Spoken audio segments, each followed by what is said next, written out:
atau face to face, tentu ada juga komunikasi yang berupa sifatnya bersosial media. Tentu ini adalah sesuatu yang tidak bisa kita lepaskan dalam kehidupan sehari-hari kita. Oke.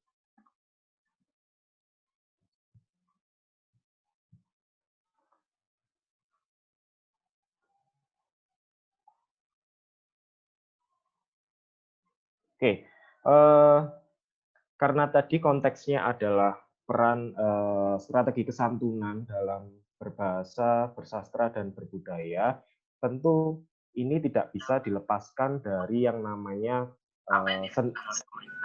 seni ya.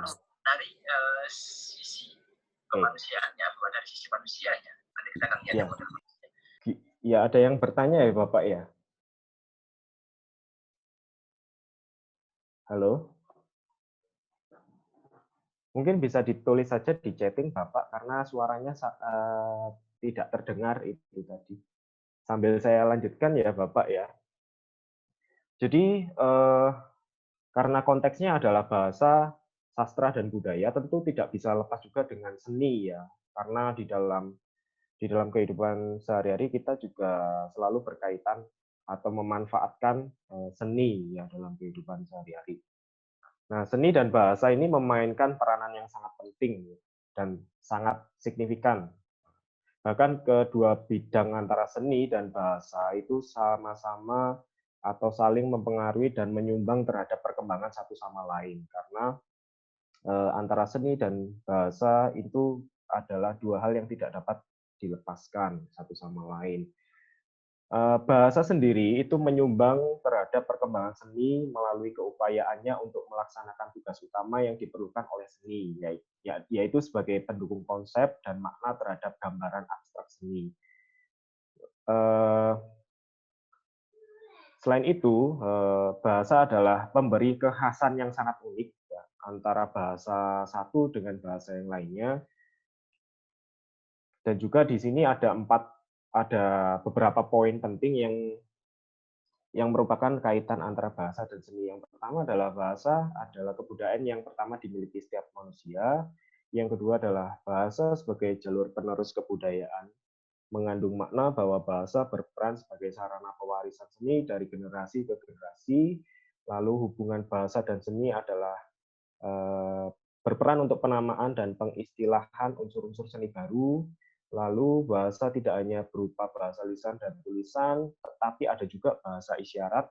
Bahasa isyarat juga salah satu produk seni ya.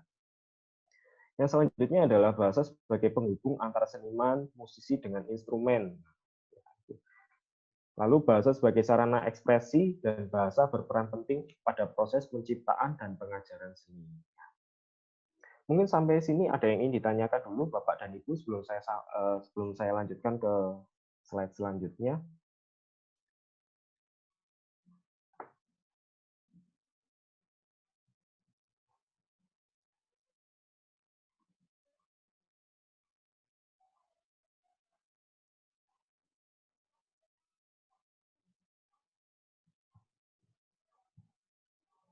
Oke, di slide selanjutnya, karena ini masih berkaitan erat dengan masalah seni ya.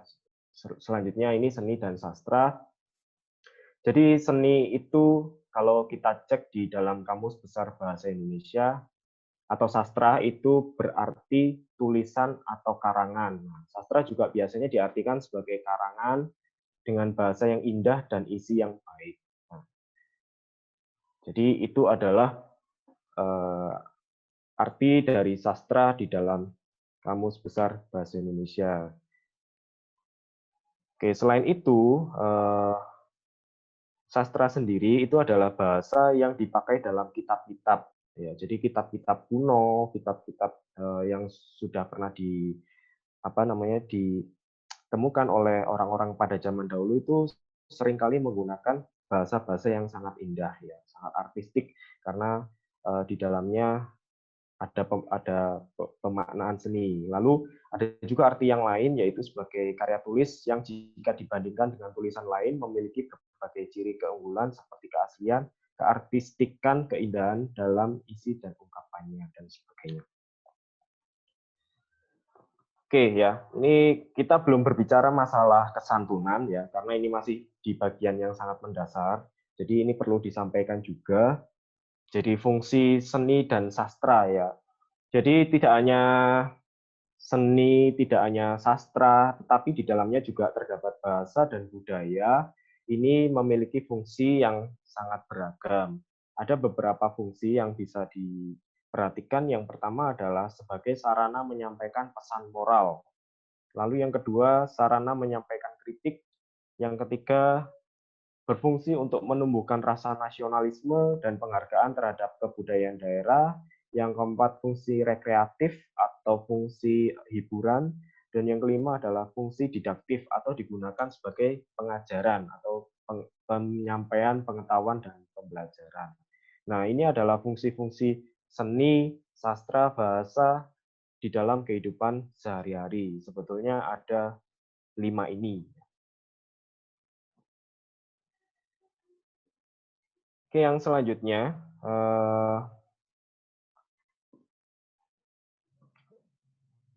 oke, ya kita masuk saja pada bagian yang paling inti, bahwa sebetulnya kaitan erat antara bahasa, sastra, dan budaya, termasuk seni di dalamnya, itu seringkali orang-orang atau masyarakat itu lupa bahwa ada yang namanya prinsip kesantunan.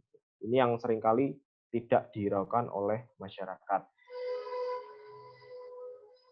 Nah, di dalam kesantunan dalam berbahasa, bersastra, dan berbudaya, ini ada beberapa strategi yang bisa kita lakukan sebagai komunikan atau orang yang menyampaikan informasi terhadap orang lain ya. Jadi ada beberapa hal yang harus kita perhatikan.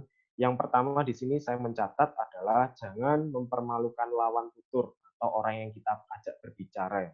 Nah, hindari kata yang bernada mengejek, menyepelekan, menghina, dan merendahkan lawan tutur kita. Ini tentu adalah hal yang sangat kita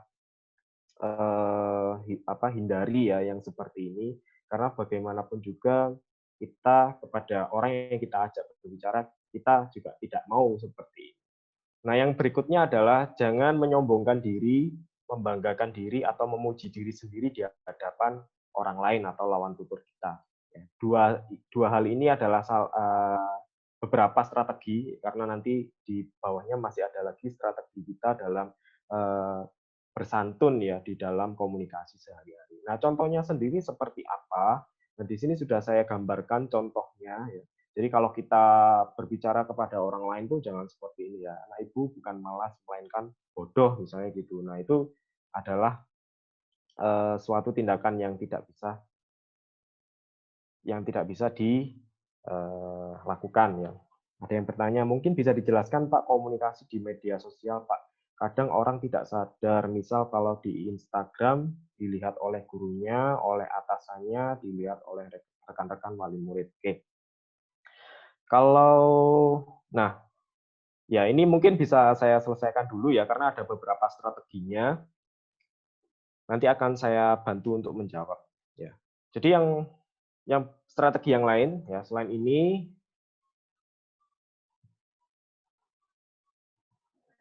jangan menghina atau menjelek-jelekkan milik orang lain ya, sehingga orang tersebut merasa tidak senang dan marah. Lalu yang berikutnya adalah jangan menunjukkan perasaan senang terhadap kemalangan yang dialami oleh orang lain. Nah, hal-hal seperti ini juga seringkali kita perhatikan dalam kegiatan bersosial media, tidak hanya dalam konteks komunikasi langsung ya, tetapi sifat-sifat seperti ini ya seringkali kita lakukan ya dalam bersosial media, padahal hal-hal yang seperti ini seharusnya dihindari agar kita dalam berkomunikasi itu lebih santun ya. Ini juga seringkali terjadi tidak hanya pada kita sebagai masyarakat, tetapi juga terjadi ketika kita berbicara pada orang yang lebih tua, berbicara pada orang yang lebih dihormati ya. Contohnya murid dengan guru, mahasiswa dengan dosennya. Nah, ini juga sering seperti itu. Bahkan kalau di dalam konteks bersosial media, misalnya dalam konteks chatting ya, itu komunikasi orang yang harusnya dihormati itu kadang merasa tidak dihormati. Nah, seperti itu. Oke.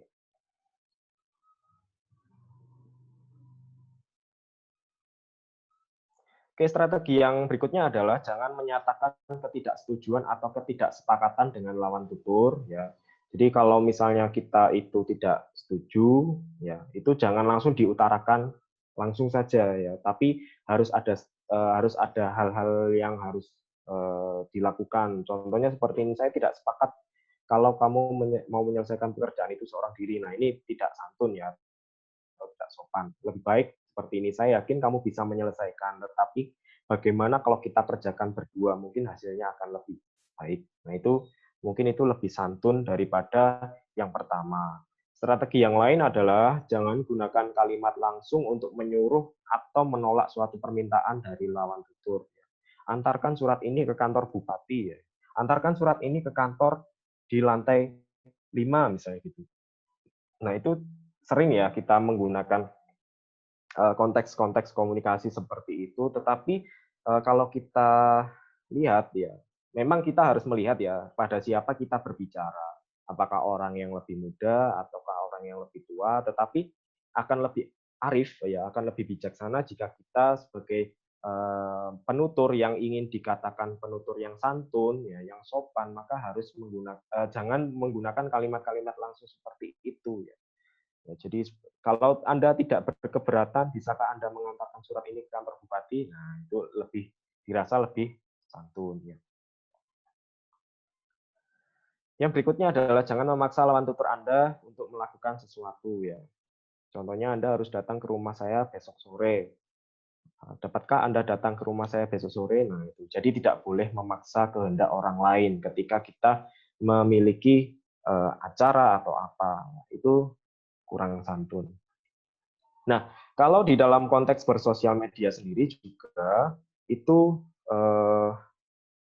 kesantunan itu sesuatu hal yang sebetulnya penting ya, karena bagaimanapun juga kita semakin hari semakin kenal dengan yang namanya perundungan atau bullying, ya itu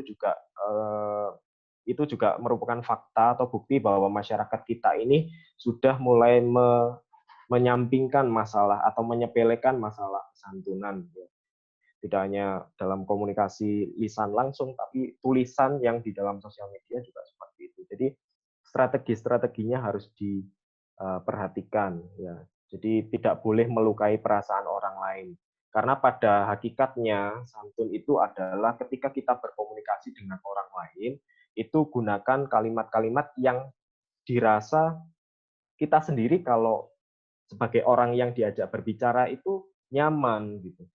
Tidak serta-merta yang penting ini beres, yang penting itu beres, bukan seperti itu ya. Begitu juga dengan masalah pembulian ya saya rasa. Kalau di dalam sosial media ya dihindari masalah-masalah seperti itu.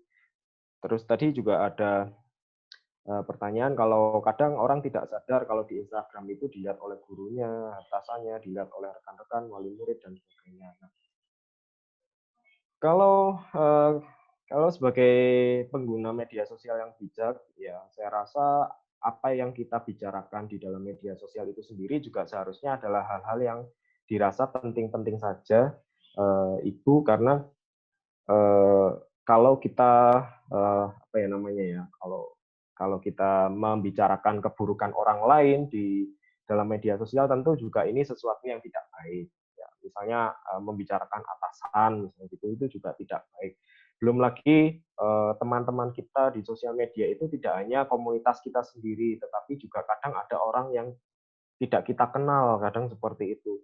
Maka dari itu, saya rasa kalau di dalam bermedia sosial juga tidak apa namanya, gunakan komunikasi yang penting-penting saja atau yang dirasa cukup menyenangkan untuk orang lain. Nah, saya rasa juga seperti itu. Nah, sebagai contoh kalau misalnya saya dalam ber-Instagram misalnya, mungkin saya akan lebih senang untuk apa ya, memposting ya hal-hal yang menyenangkan, misalnya makan-makan, ya, misalnya misalnya juga masak ya. Saya sering seperti itu kalau di dalam Instagram dan sebagainya. Oke, Eh, jadi tadi Bu Asis selanjutnya ini cara komunikasi juga tidak ceplas-ceplos. Iya betul Ibu. Jadi di dalam komunikasi sehari-hari itu kita seyogianya itu kita bisa menahan diri ya. Jadi apa yang ingin kita sampaikan ke orang lain itu yaitu tadi seperti yang saya sampaikan. Jika kita sebagai pendengar ya, sebagai pendengar itu kalau bisa jangan sampai menyakiti perasaan orang lain. Contohnya kalau kita berposisi sebagai pendengar atau orang yang diajak berbicara, kalau dirasa apa yang dibicarakan itu nyaman, ya pasti itu akan nyaman juga bagi orang lain. Oke, itu masalah bersosial media dan juga dalam komunikasi sehari-hari. Nah, selanjutnya ada strategi lain ya di dalam konteks komunikasi yang santun itu santun yang tak melanggar norma. Saya mencatat seperti itu. Santun yang tak melanggar norma itu seperti apa? Nah, ini ada beberapa hal yang bisa saya catat. Itu yang pertama adalah membuat lawan tutur itu merasa senang. Lawan tutur kita merasa senang itu bagaimana caranya? Nah, kalau ada teman kita yang membutuhkan uang, nah ini ya sesuatu yang biasanya kita alami dalam kehidupan sehari-hari. Saya memerlukan uang 300.000 untuk membayar sewa rumah bulan ini. Nah, kalau kita orang yang dermawan, ya apalagi ini juga momentumnya adalah momentum yang bulan Ramadan misalnya gitu ya. Jadi kita kalau ingin berbaik hati ya tidak melanggar norma tentu ya kita tawarkan saja, jangan khawatir. Kebetulan saya punya, nanti saya pinjamkan. Nah, memang pada praktiknya kita sulit untuk mengatakan ini, tetapi kalau kita ingin menjadi orang yang santun dan tak melanggar norma, tentu jawabannya akan seperti ini. Ya, memang praktiknya akan sangat susah ya mungkin dalam kehidupan sehari-hari. Lalu yang berikutnya adalah sering-sering kita memberi pujian kepada lawan tutur kita. Tulisanku tentang suka duka anak jalanan dimuat dalam surat kabar yang terbit di Jakarta. Oh iya, selamat ya, kamu memang hebat. Nah, ini yang sering kali kita lupa di dalam berkomunikasi, kita itu sering lupa untuk memberikan pujian. Terutama mungkin bagi pendidik ya. Kita sebagai pendidik atau mungkin di sini ada peserta yang dari kalangan pendidik juga kita sering lupa untuk memberikan pujian pada murid kita. Padahal ini adalah sesuatu yang sangat penting ya di dalam konteks pembelajaran. Nah, ya, jadi sering-sering memberi pujian kepada lawan tutur kita. Yang selanjutnya adalah menunjukkan persetujuan kepada lawan tutur. Setelah lulus kuliah nanti saya ingin kembali ke daerah menjadi guru di sana. Saya setuju sekali sebab kalau bukan putra daerah yang membangun daerahnya siapa lagi? Lalu yang selanjutnya, sebagai penutur kita harus bersikap rendah terhadap lawan tutur. Ya. Kemeja yang kamu pakai bagus sekali, beli di mana? Ah, ini cuma kemeja murahan, belinya pada pedagang di pinggir jalan. Nah, ini juga suatu yang harusnya kita lakukan karena bagaimanapun juga kita ini sering membanggakan diri sendiri ya. Tapi sering lupa juga harus rendah diri terhadap orang lain. Mungkin bagi kita yang punya mengenakan pakaian yang baik, yang bagus, tentu kita harus menjadi orang yang selalu rendah hati ya, tidak harus membanggakan diri sendiri. Oh ini saya belinya di sini, ini harganya segini, ini sesuatu yang tidak pantas. Nah kalau saya perhatikan di YouTube misalnya, di YouTube itu banyak sekali hal-hal yang kurang pantas ya yang kita perhatikan untuk masalah ini, masalah membanggakan diri terutama karena sering ada ulasan-ulasan tentang berapa harga outfit ya, berapa harga baju yang kamu kenakan hari ini gitu. Kalau di total-total bisa sampai 3 juta rupiah, 5 juta rupiah. Nah, ini kan sesuatu yang kurang baik ya sebagai kita sebagai umat manusia ini sesuatu yang kurang baik untuk kita tampilkan. Oke ya, yang selanjutnya memang penutur harus memberi simpati pada lawan tutur ya. Kita harus sering-sering bukan sering-sering ya. Kalau memang pada saatnya harus memberikan simpati ya harus memberikan simpati ya. Rumah orang tuaku di daerah hancur tertimbun longsor ya. Saya turut sedih mendengarnya. Gitu juga dengan ketika kita mendengar ada sebuah bencana, kita mendengar tetangga kita meninggal dunia atau rekan kita juga sedang tertimpa musibah ya, itu juga harus merasa bersimpati pada orang yang terkena musibah. Yang berikutnya adalah dalam meminta maaf gunakan kata mohon maaf. Nah, ini juga sesuatu hal yang sering dilupakan oleh kita bahwa selain kita sering lupa memberi pujian, kita juga sering lupa untuk meminta maaf ketika merasa menjadi orang yang salah. Nah, sebagai orang yang ingin dikatakan santun, ya sopan, tentu selain memberi pujian jika anak didik kita berprestasi atau anak kita sendiri berprestasi, tentu kalau kita merasa menjadi pribadi yang bersalah, kita juga harus segera memohon maaf ya. Jangan merasa menjadi pribadi yang paling benar ya. Inilah ya strategi dalam bersantun, dalam berbahasa itu seperti itu. Jadi jangan membanggakan diri, jangan lupa untuk memberi pujian, jangan lupa meminta maaf pada orang yang kita pernah berbuat salah sebelumnya. Dan kalaupun harus meminta maaf itu harus menggunakan kata mohon maaf ya, seperti itu. Jangan nanti kalau di YouTube juga ada kalau di media sosial juga sering itu ada yang mohon maaf tapi bohong. Nah, itu juga tidak boleh seperti itu ya. Nah, itu kalau memang mohon maaf ya pada masyarakat Indonesia, nah itu harus tulus dan memang harus sepenuh hati. Tidak boleh seperti itu. Bapak, maaf kalau boleh koreksi rendah hati dan rendah diri berbeda. Oh, ya, terima kasih koreksinya. Ya, ya, terima kasih. Mungkin bisa dikoreksi bahasa saya. Ya, terima kasih Ibu. Ya, Ibu ya. Oke, itu ya Bapak dan Ibu. Selanjutnya,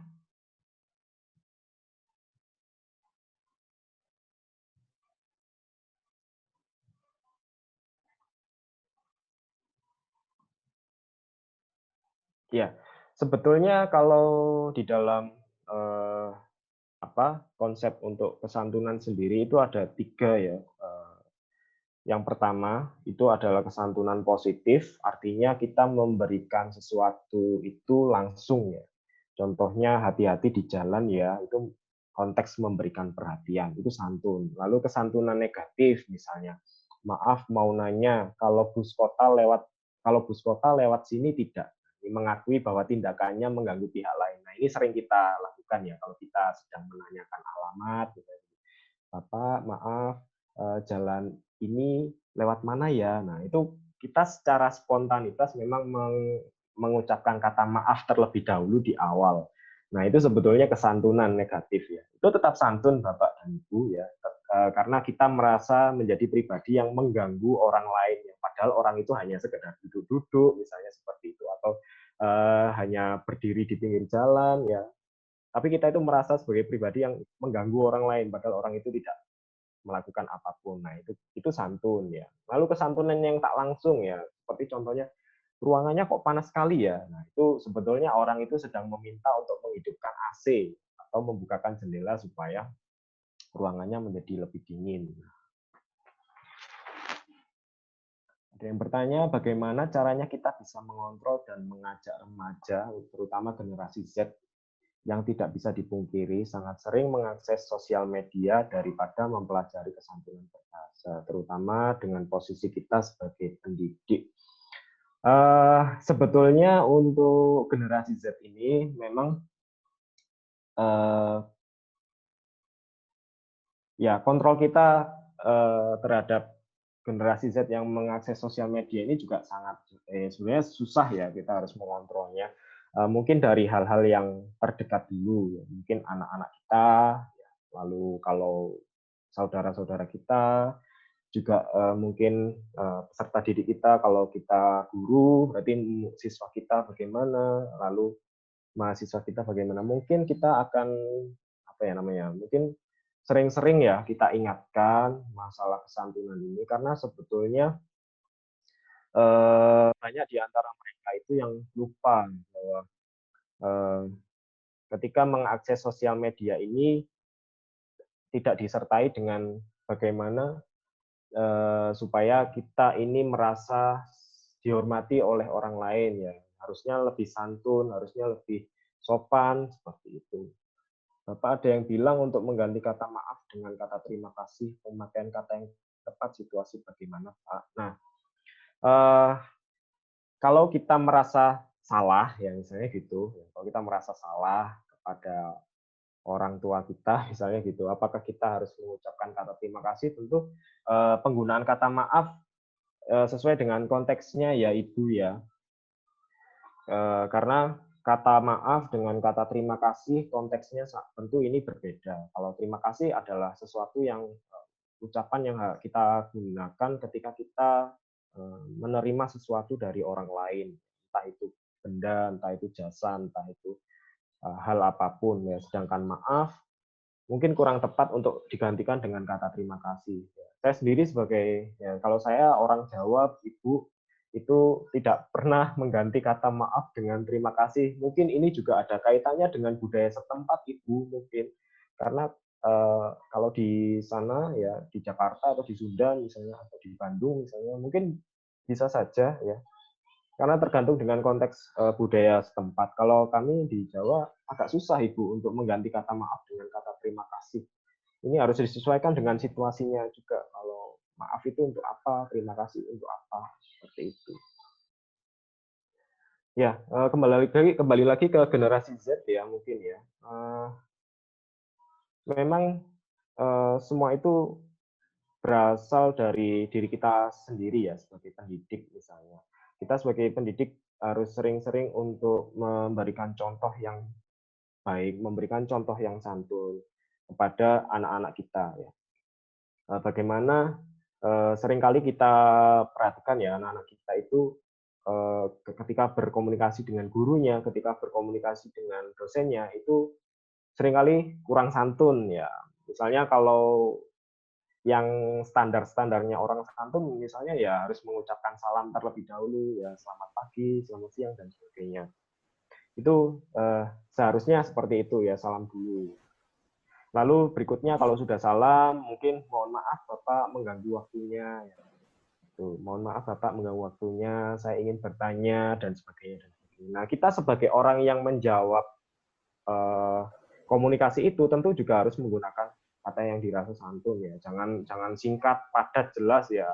Sebetulnya ya memang tepat sasaran kalau singkat, padat dan jelas. Tetapi bagaimanapun juga kita sebagai pendidik memiliki peran untuk memberikan contoh yang baik kepada anak-anak kita. Itu suatu hal yang sangat penting ya. Ini bagian dari kampanye untuk bersantun ria di dalam gawai atau gadget. Nah, saya rasa juga seperti itu.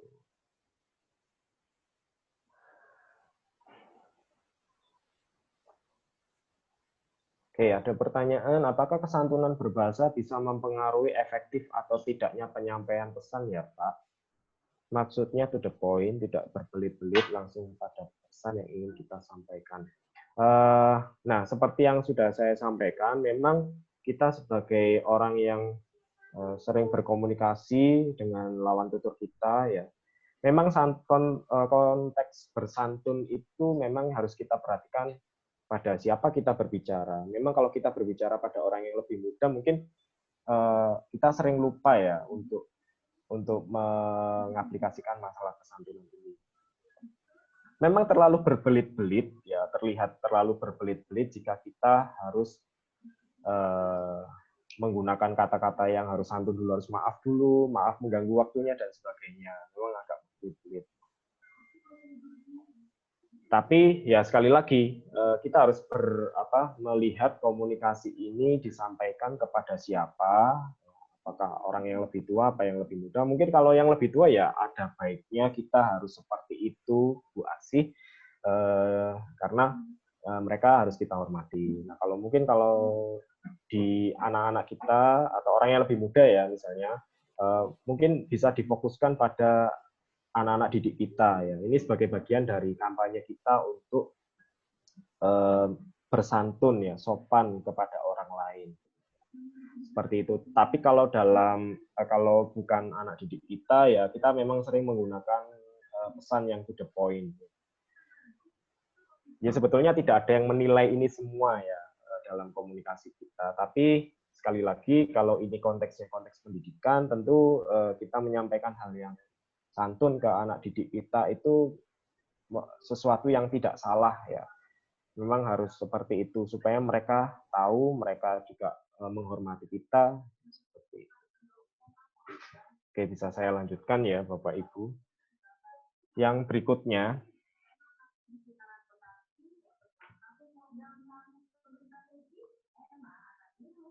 nah ini sudah masuk di bagian penutup.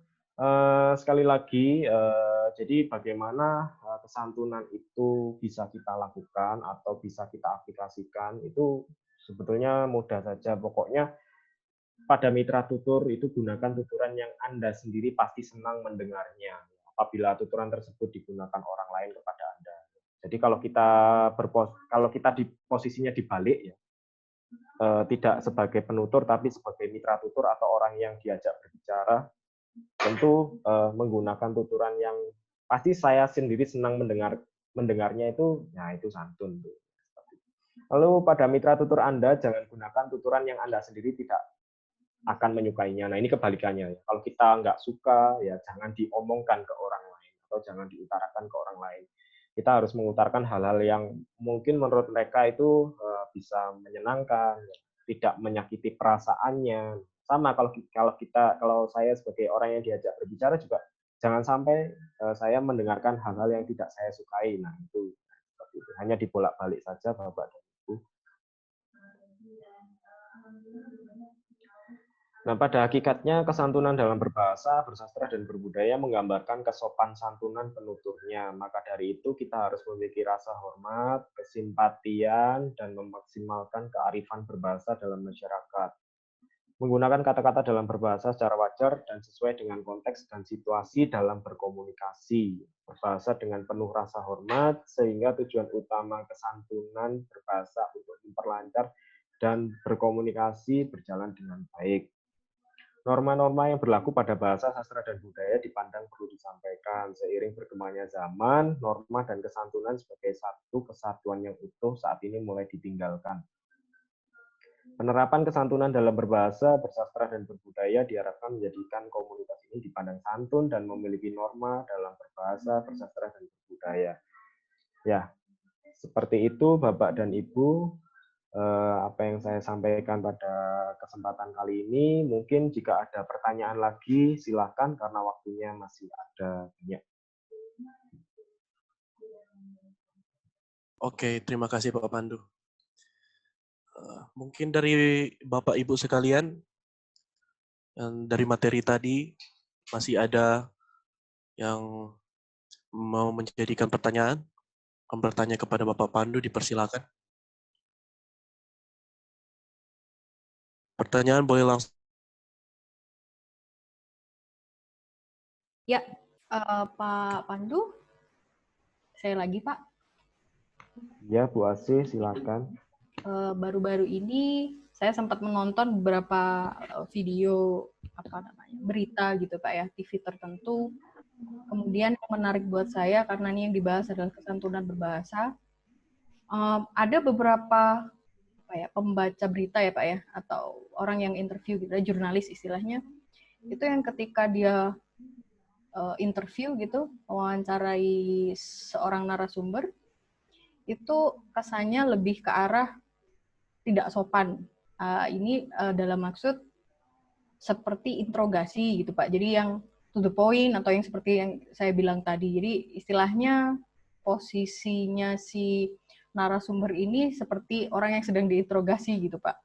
Nah itu menurut Pak Pandu karena tidak di sosial media ya, ini kan konteksnya tidak lagi di sosial media tapi di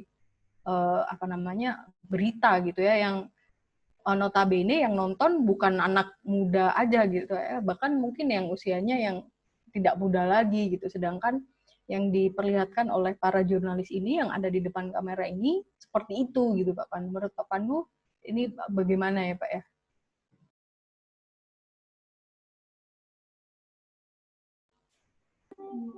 Iya, terima kasih Ibu pertanyaannya. Ya, memang tidak bisa kita pungkiri dalam kegiatan jurnalisme ya, di televisi, ya di berita atau kegiatan interview seringkali kita dipertontonkan dengan hal-hal yang seperti itu. Jadi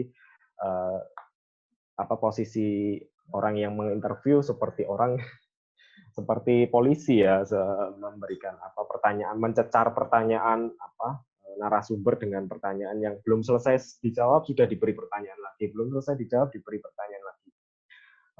Kalau saya melihat hal-hal yang seperti ini, saya rasa ini nanti hubungannya dengan dunia jurnalisme sendiri ya. Kalau di dalam dunia jurnalisme sendiri juga ini kan bebas ya, bebas tapi bebas yang beraturan. Artinya meskipun hal-hal seperti ini di dalam dunia jurnalisme itu tidak tidak mengukur prinsip-prinsip kesantunan. Nah, sayangnya juga seperti itu. Jadi kalau kita lihat di di televisi ya, di interview ya, itu sesuatu yang tidak normal tapi terlihat normal dalam kehidupan kita ya, dalam kehidupan sehari-hari.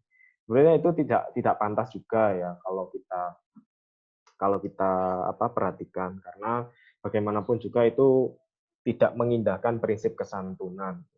Harusnya apalagi kalau misalnya narasumbernya lebih tua ya, itu harusnya lebih bisa lagi menahan diri ya. Tapi karena di dalam industri televisi ya, seperti kegiatan interview, acara-acara interview, memang karena ada tuntutan lain juga dari Bu Asih, misalnya dari produser acara yang memang sudah menyiapkan pertanyaan sebegitu panjangnya dan ini harus diselesaikan semua ya.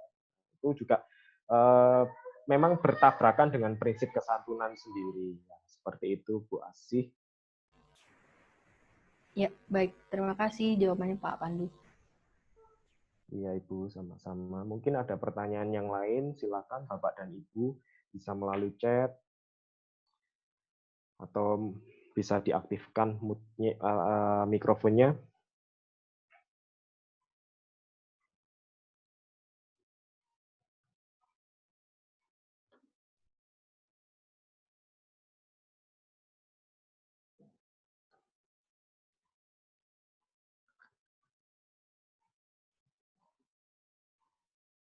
Mungkin ada yang ingin bertanya masalah kesantunan dalam di dunia pendidikan atau kesantunan di konteks bermasyarakat sehari-hari, silahkan kalau ada yang ditanyakan.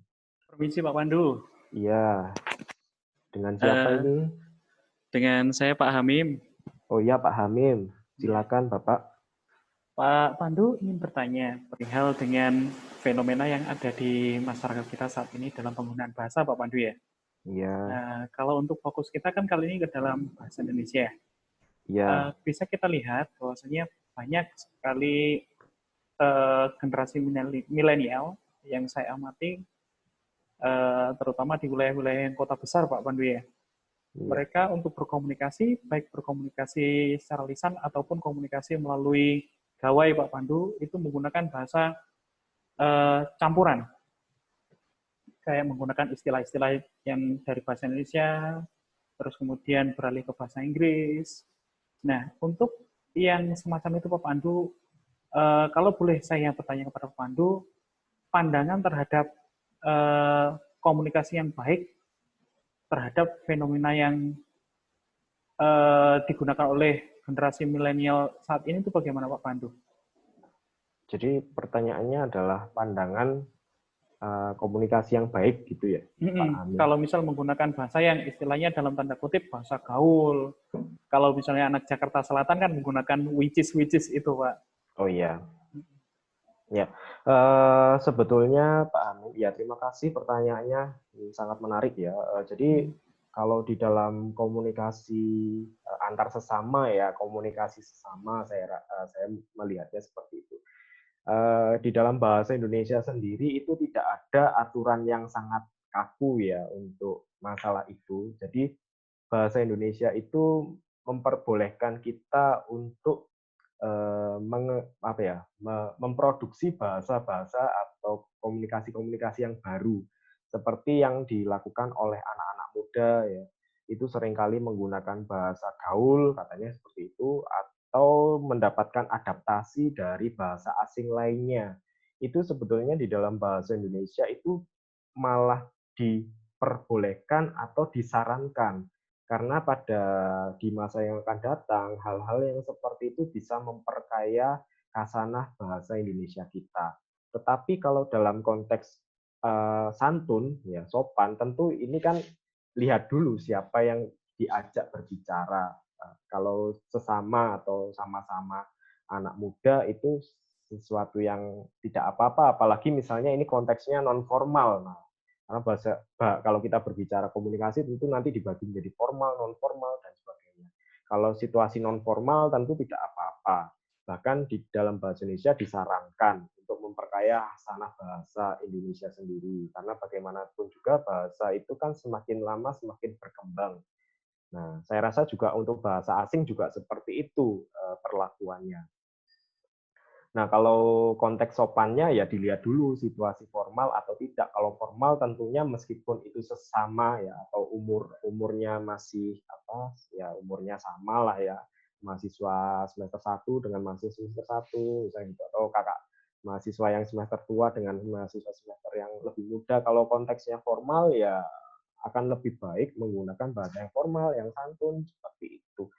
Jadi itu yang bisa saya sampaikan, Pak Amin. Terima kasih Pak Pandu.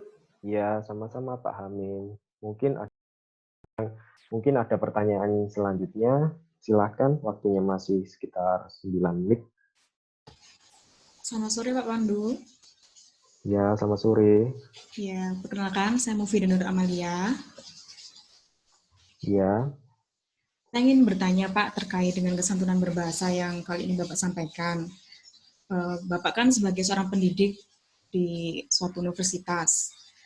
Nah, bagaimana strategi Bapak dalam mengajarkan santunan kepada mahasiswa?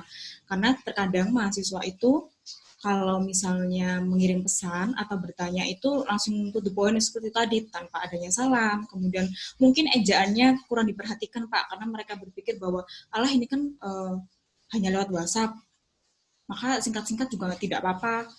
Memakai bahasa yang non formal juga tidak apa-apa. Yang penting kan Pak Pandu bisa mengerti apa yang saya maksudkan seperti itu. Nah, bagaimana cara Bapak dalam mengantisipasi hal itu? Dan kalaupun memang sudah terjadi mahasiswa yang kurang santun seperti itu, apa yang Bapak lakukan? Terima kasih. Ya, terima kasih pertanyaannya. Memang pertanyaan seperti ini memang sesuatu yang biasa kita alami dalam komunikasi sehari-hari dengan anak-anak ya. Memang ini sesuatu yang kadang kita sendiri tidak bisa menghindari ya, karena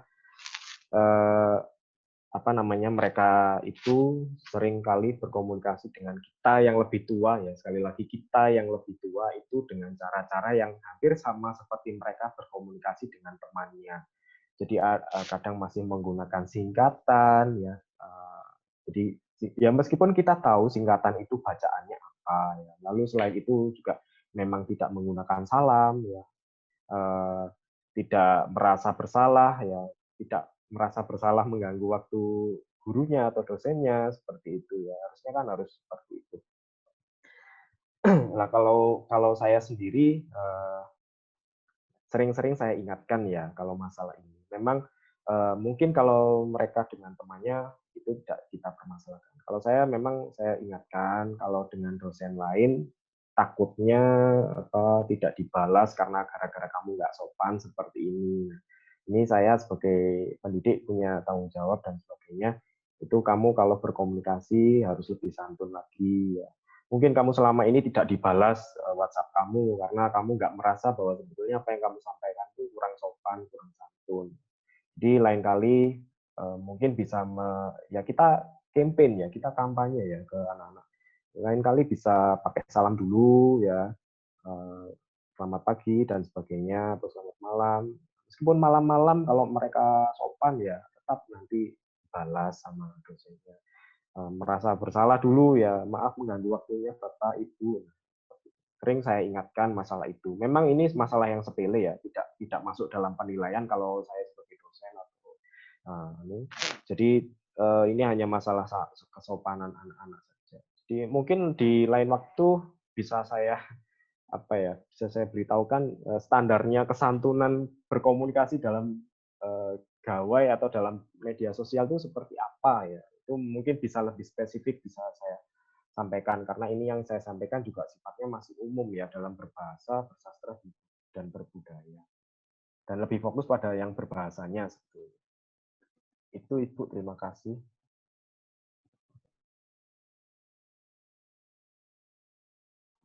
Mungkin ada yang ingin ditanyakan lagi, silakan Bapak dan Ibu.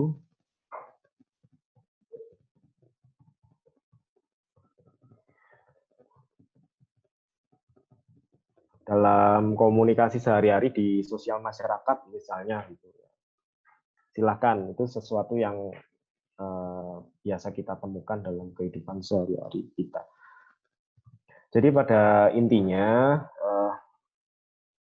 standar atau cara mengukur kesantunan itu yaitu tadi seperti yang sudah saya sampaikan ya, hindari hal-hal yang bisa menyakiti perasaan orang lain, lalu dengan siapa kita berbicara. Kalau kita berbicara pada orang yang lebih tua, maka itu lebih baik santun ya, meskipun kondisinya non formal sekalipun, saya rasa juga kita sebagai orang yang berbicara dengan yang lebih tua harus lebih santun ya, baik yang formal maupun non formal. Kalau dengan sesama seumuran mungkin bisa kita lihat konteksnya. Kalau konteks yang formal ya harus santun, kalau konteks non formal misalnya ngobrol di warung kopi misalnya gitu ya tidak ada masalah ya, dalam komunikasi berbahasa itu tidak masalah.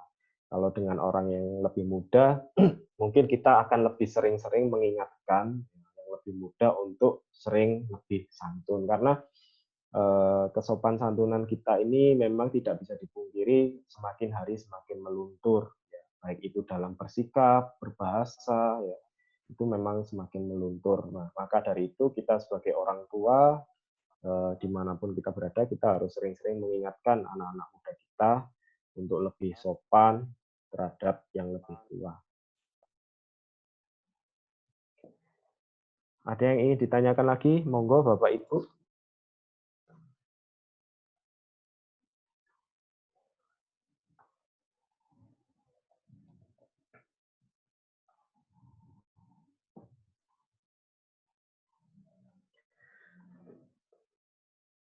Dan mungkin sekali lagi ya, tidak lupa juga saya selalu mengingatkan bahwa kita ini harus sering-sering rendah hati ya.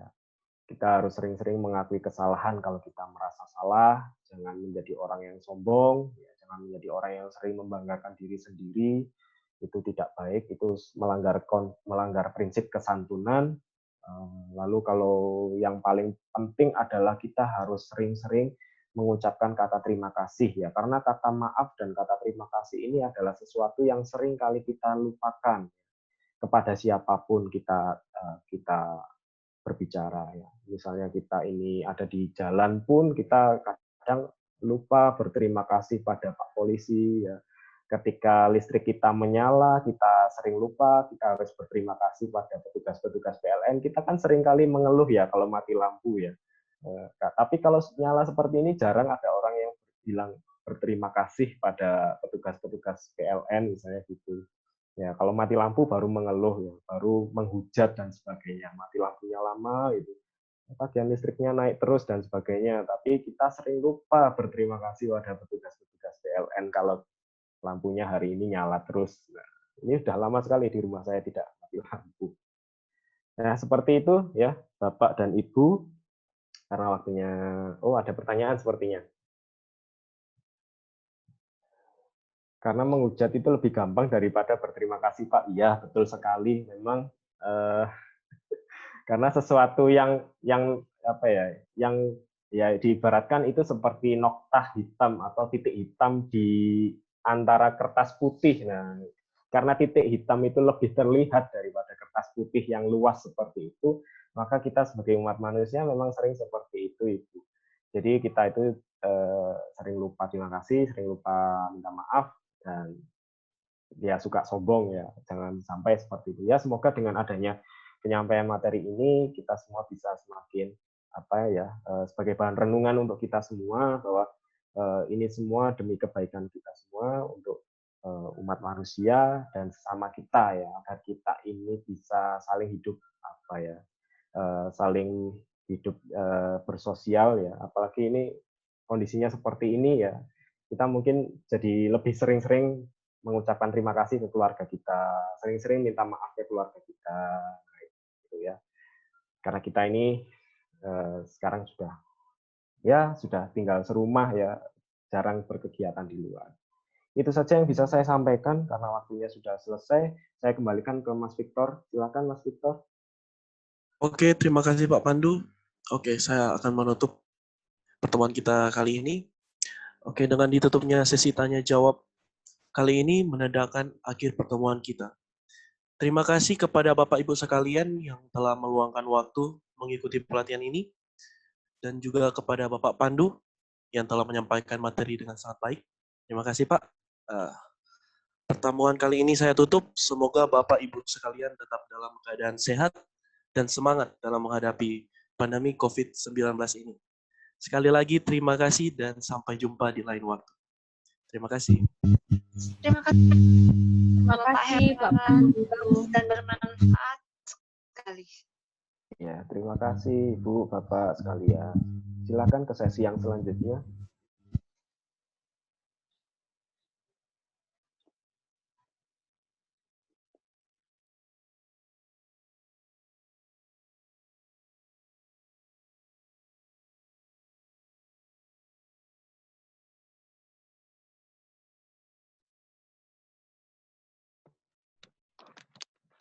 Pak Pandu boleh stop sharing dulu Pak. Untuk selanjutnya Pak Hamim sudah standby.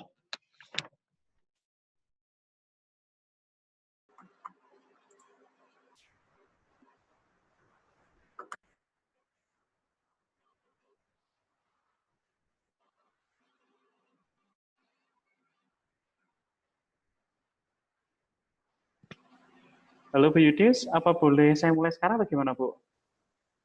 Pak langsung dimulai aja. Mungkin Bapak bisa coba untuk share screen dulu ya Pak. Siap.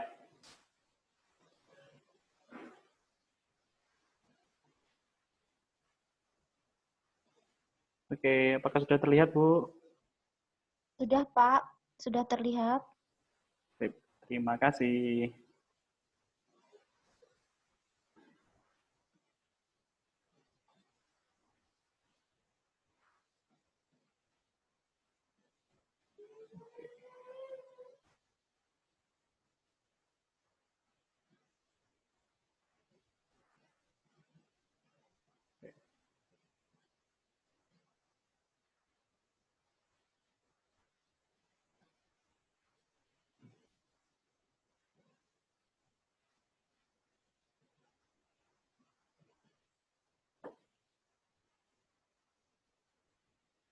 Oke, selamat sore Bapak Ibu semuanya.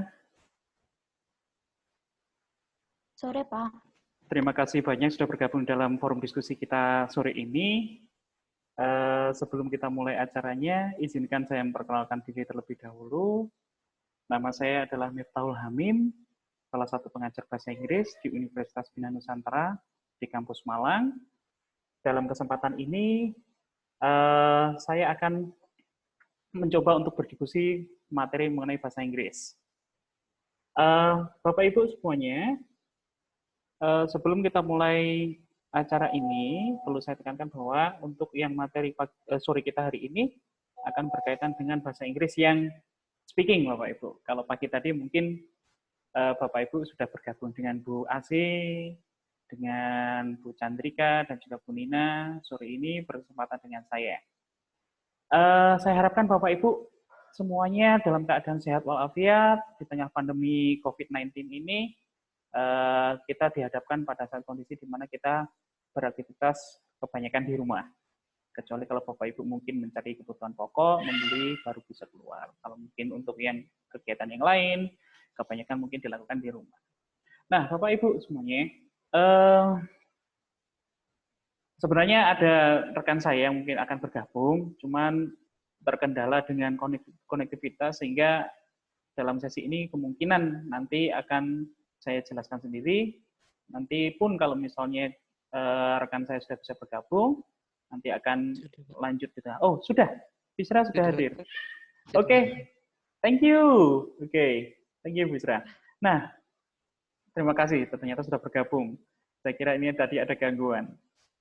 Nah, Bapak Ibu semuanya, sebelum kita mulai untuk forum diskusi saya sore ini, perlu saya kenalkan juga untuk rekan saya, yakni Visra Belian Keliwala, merupakan mahasiswa IT dari Universitas Desain Bina Nusantara juga. Nah, di dalam forum ini merupakan kerjasama antara saya, Bu Asi, dan juga Visra dalam menyusun materi ini. Saya harapkan Bapak Ibu nanti tidak bosan dalam mengikuti forum diskusi dalam sesi sore ini, dan juga apabila Bapak Ibu bertanya, monggo silahkan ditanyakan, akan saya jawab sebisa saya. Kalaupun nanti misal tidak bisa saya jawab, akan saya diskusikan dengan tim saya. Oke, bisa saya mulai untuk materinya Bapak Ibu ya. Nah, Bapak Ibu semuanya, materi kita sore ini akan berkaitan dengan sesuatu yang berkaitan dengan lingkungan sekitar kita, Bapak Ibu. Nah, yakni berkaitan dengan English Presentations, Product Campaign on Social Media. Kalau di pagi tadi, Bapak Ibu semuanya sudah dijelaskan oleh Bu Asi tentang buzzword atau kata-kata yang bombastis yang biasa digunakan untuk bahasa Inggris sosial media. Kayak contohnya FYI, FYI, nah, for your information, atau misalnya IDK, I don't know, dan lain-lain. Nah, dalam hal tersebut, tentu saja Bapak Ibu sudah tahu bahwa kalau caption di sosial media itu berupa tulisan. Di dalam sesi sore ini akan berkaitan dengan produk campaign on sosial media dalam hal speaking. Nah, Bapak Ibu, kenapa sih kok saya tekankan sore ini dengan bahasa Inggris? Seperti yang kita ketahui, bahwasanya bahasa Inggris merupakan bahasa internasional yang digunakan tidak hanya untuk komunikasi, Bapak Ibu, tapi juga dalam menyampaikan informasi, menanyakan informasi, atau berbagai ide-ide antar negara. Karena bahasa Inggris merupakan bahasa yang paling banyak dipelajari, Bapak Ibu semuanya. Dari jurnal yang saya dapatkan di Washington Post, berasal dari penelitian dari Ulrich Emmen, University of Düsseldorf, Jerman, menekankan bahwa bahasa Inggris 1,5 miliar orang itu belajar bahasa Inggris. Tentu jumlah yang sangat besar sekali, Bapak Ibu. Mengingat kalau misal dilihat datanya di sini, kalau bahasa Perancis yang pelajari itu sekitar 82 juta orang, bahasa China itu 30 juta orang, Jerman itu 14,5 juta orang, bahasa Jepang itu 3 juta, bahasa Italia itu 8 juta, ataupun bahasa Spanyol itu 14,5. Wow sekali kan Bapak Ibu. Nah, ini merupakan sebuah bukti bahwasanya bahasa Inggris itu merupakan bahasa global yang dipelajari paling besar di seluruh dunia. Makanya apabila Bapak Ibu mampu untuk menggunakan bahasa Inggris dalam kehidupan sehari-hari, tentunya akan menjadi poin tersendiri bagi Bapak Ibu untuk berkomunikasi dan istilahnya go internasional, Bapak Ibu.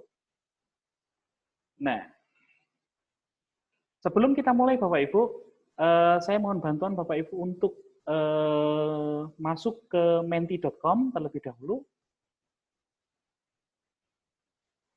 Nah, ada aktivitas yang akan kita lakukan berkaitan dengan pembelajaran kita hari ini. Silakan dibuka menti.com-nya.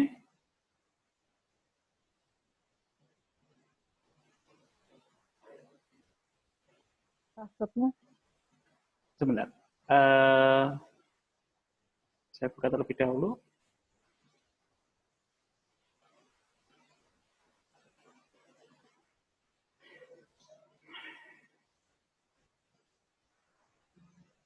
Wait.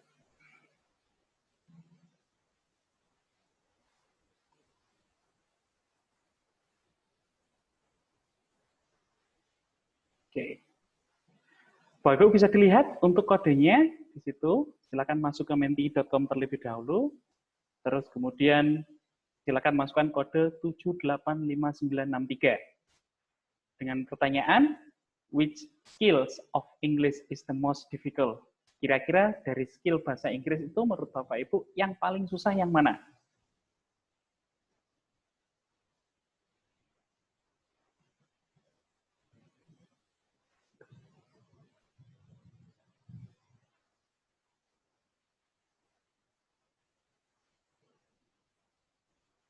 Wow, oke.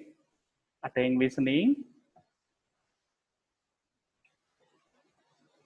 Ada lagi. Ada yang jawab A, ini juga, awesome. Saya tidak tahu apakah bahasa Inggris itu ada skill A juga. Tapi oke, ada listening, reading, speaking, writing. Oke. Sudah. Oke. Terima kasih Bapak Ibu atas partisipasinya untuk mengisi. Wow, oke. Paling susah itu listening ya. Oke. Terima kasih Bapak Ibu. Nah, jawabannya. Tadi ada yang jawab speaking, ada yang listening, ada writing, tapi yang paling besar tadi disebutkan itu adalah listening. Memang betul Bapak Ibu, skill listening menurut sebagian besar orang Indonesia itu merupakan skill yang susah, yang paling susah. Karena apa? Perlu kita ketahui Bapak Ibu semuanya, kalau di negara Indonesia ini bahasa Inggris kita merupakan bahasa asing, bukan bahasa kedua. Beda halnya dengan yang ada di Malaysia ataupun di Singapura, bahasa Inggris merupakan bahasa kedua mereka sehingga banyak digunakan untuk komunikasi.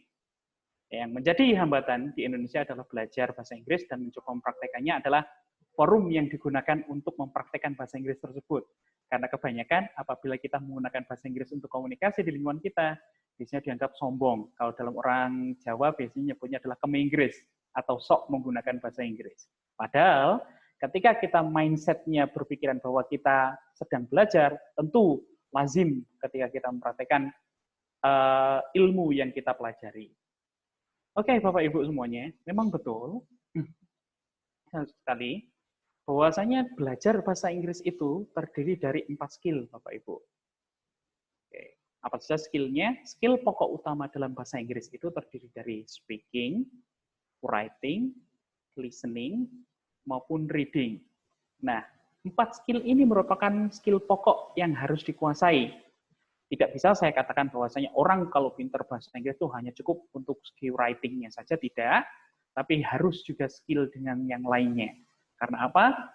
Belajar bahasa Inggris, skill-nya speaking, writing, listening, dan reading merupakan skill integrated atau terhubung antara satu dengan yang lain.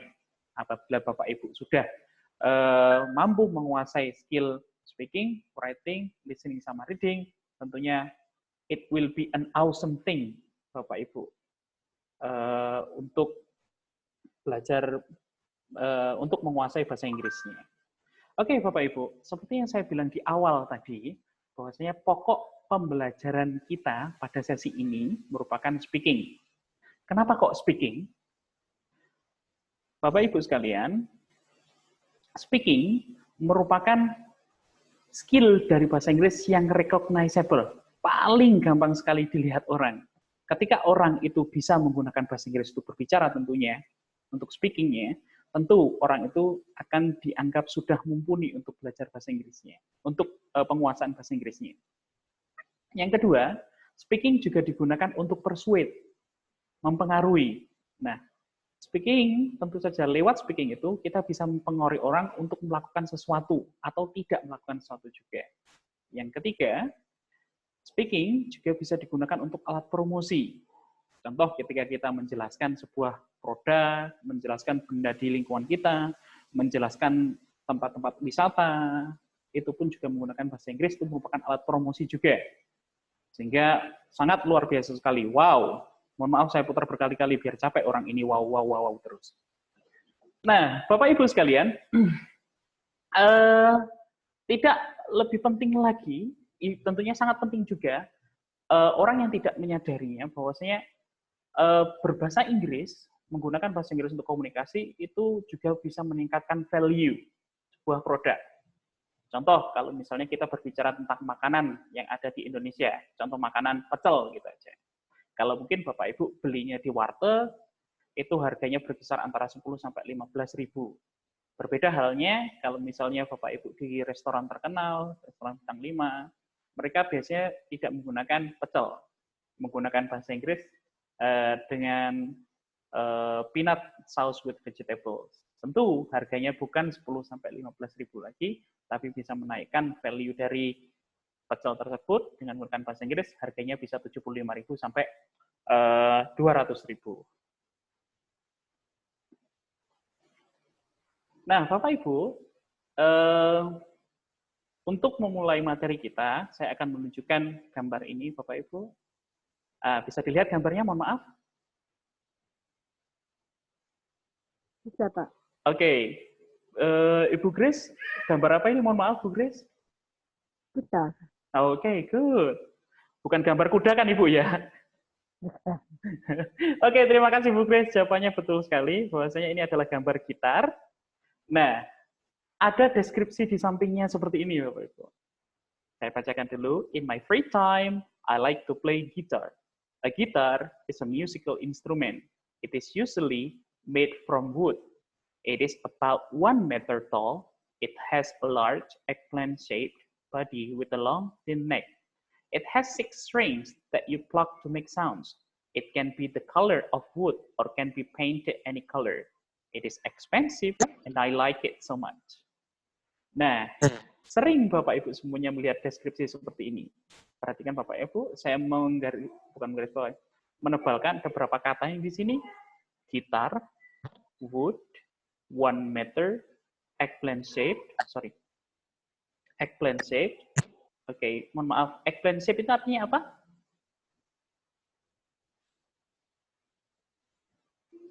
Oke. Iya. Kalau diartikan, ini jarang orang yang tahu mungkin ya. Kalau egg ini dalam bahasa Indonesia artinya telur, plant itu artinya adalah tanaman. Jadi tanaman telur kalau eggplant. Tapi tidak seperti itu, kita tidak bisa mengartikan bahasa Inggris kata per kata, tapi harus melalui konteksnya juga. Kalau eggplant dalam bahasa Inggris, dalam bahasa Indonesia itu artinya adalah terong. Jadi gitar ini berbentuk seperti terong. Size-nya long, kemudian thin juga, mempunyai 6 strings. Oke. Senarnya ada 6 that you pluck to make sound, yang dipetik untuk membuat suara, menghasilkan suara. It can be the color of wood or can be painted any color, bisa diwarnai dengan warna kayu ataupun berbagai macam warna. It is expensive, mahal, dan saya menyukainya. I like it so much, sangat menyukainya. Nah, Bapak Ibu sekalian, kalau misalnya deskripsinya seperti ini, oke, dalam bentuk tulisan jelas memang detail, mulai dari bendanya itu apa, terbuat dari apa, panjangnya bagaimana, warnanya apa. Tapi bisa dilihat bahwasanya kebanyakan orang Indonesia cenderung enggan untuk membaca. Mereka lebih suka kalau misalnya dilihat deskripsinya itu berupa presentasi video, itu akan lebih menarik. Nah, inilah yang akan kita bahas sore ini Bapak Ibu. Bahwasanya kita akan coba untuk mendeskripsikan barang atau benda ataupun produk itu melalui speaking. Bagaimanakah caranya? Oke, mari kita mulai. Nah, ketika kita menjelaskan sebuah benda, oke, contoh yang saya ambil tadi,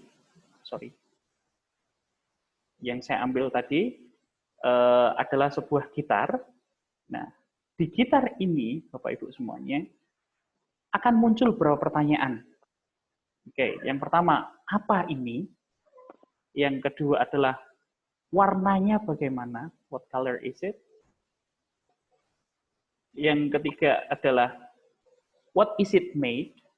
Terbuat dari apa? How much does it weigh? Oke. Berapa beratnya? What size is it? Bagaimanakah ukurannya? Dan yang terakhir adalah, what does it look like? Seperti apakah benda tersebut? Nah, inilah yang pertanyaan-pertanyaan yang mungkin akan muncul ketika kita menjelaskan sebuah benda. What is it? What color is it? What is it made? How much does it weigh? What size is it? What does it look like? Nah, oke. Penjelasan tentang materinya, Bapak Ibu semuanya, nanti akan dijelaskan oleh rekan saya, Fisra. Time is yours, Fisra, please.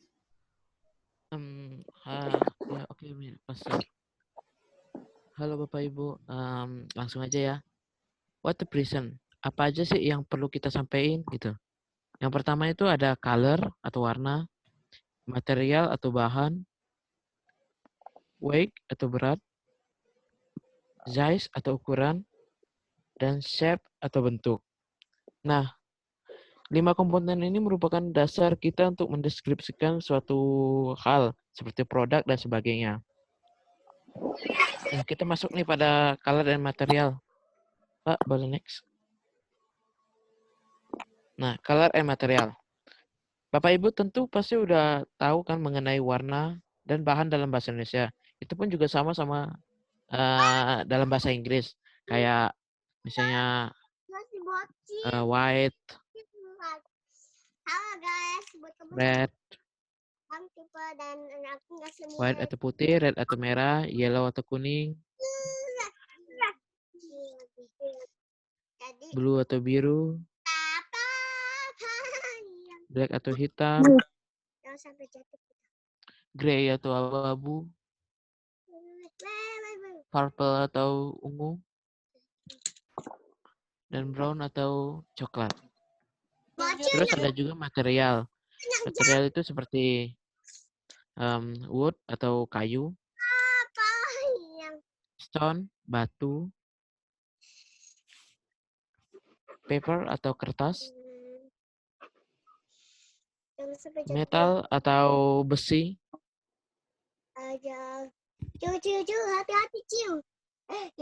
fabric atau kain, plastik atau ya plastik, fur atau bulu, dan terakhir itu leather atau kulit. Nah, ini yang perlu diingat adalah penggunaan leather. Bisa kan leather, skin juga menggunakan juga artinya kulit. Nah, bedanya skin dengan leather itu adalah penggunaannya. Kalau seandainya kita ditanya tentang kayak bahan, itu lazimnya kita itu jawabnya pakai leather. Karena skin itu biasanya dipakai untuk penyebutan kulit manusia. Bisa dipahami ya Bapak Ibu? Oke. Next, Mantap, Pak. oke.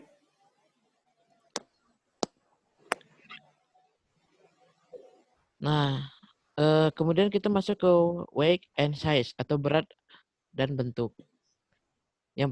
Ya sama sih, cuman bedanya di dalam bahasa aja.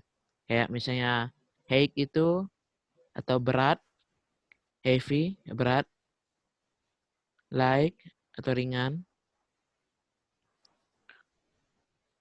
weight itu bobot, dan weightless itu artinya tanpa bobot. Kemudian ada juga size atau bentuk, size atau ukuran, yaitu small, kecil, medium itu sedang, large itu besar, big itu besar, bisa juga, dan wide itu sangat besar. Oke, terima kasih Fisra atas penjelasannya.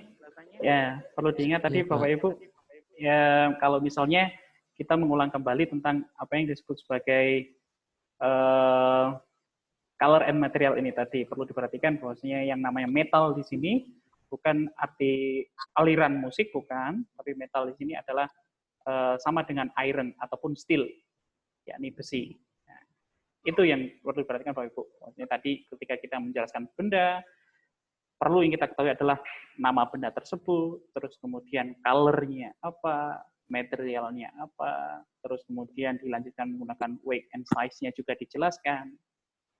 Heavy, light, weightless, ataupun size-nya ada small, medium, large, big, wide, dan lainnya. Nah, apakah cukup menjelaskan dari color, material, weight, and size itu? Memang bagus ketika menjelaskan tersebut, cuman ada perlu detail lagi yang perlu kita tambahi. Apa saja detailnya? Yakni berkaitan dengan yang shape atau bentuk. Nah, sangat lazim sekali ketika di lingkungan kita ada benda yang berbentuk triangle atau segitiga, round atau lingkaran. Oke, square atau persegi, rectangle, Persegi panjang. Persegi panjang. Ada bentuk-bentuk lain juga yang mungkin tidak bisa didefinisikan, misalnya abstrak atau bentuk heksagon dan lain-lain. Cube atau berbentuk kubus dan lain-lain juga. Nah, selain shape ini, jangan lupakan Bapak Ibu, ketika kita menjelaskan suatu benda itu, kita tidak hanya menjelaskan secara fisiknya saja, tapi kita juga menjelaskan tentang sifat dari benda tersebut atau alasan kenapa kita menyukainya. Nah, ketika kita menjelaskan tentang sifat dan alasan juga kita menyukainya, tentu kita akan berbicara dengan yang namanya adjektif atau kata sifat dalam bahasa Inggris. Banyak adjektif yang bisa kita gunakan. Contoh beautiful, yang nantinya benda itu cantik, gorgeous, bagus juga, amazing, superb, luar biasa, dan juga marvelous. Mungkin Bapak Ibu sering yang mendengarkan kata-kata marvelous ini kalau misalnya nonton Upin Ipin yang diucapkan oleh si Jarjit itu. Kan marvelous itu juga merupakan sebuah kata sifat juga. Nah, itulah yang kita deskripsikan ketika kita mau mendeskripsikan sebuah benda. Semakin banyak detail yang kita deskripsikan, itu tentu akan lebih baik, dan juga informasi yang kita sampaikan terhadap benda tersebut akan semakin detail. Nah, Bapak Ibu sekalian, apakah ada pertanyaan terkait dengan materi yang saya jelaskan ini tadi?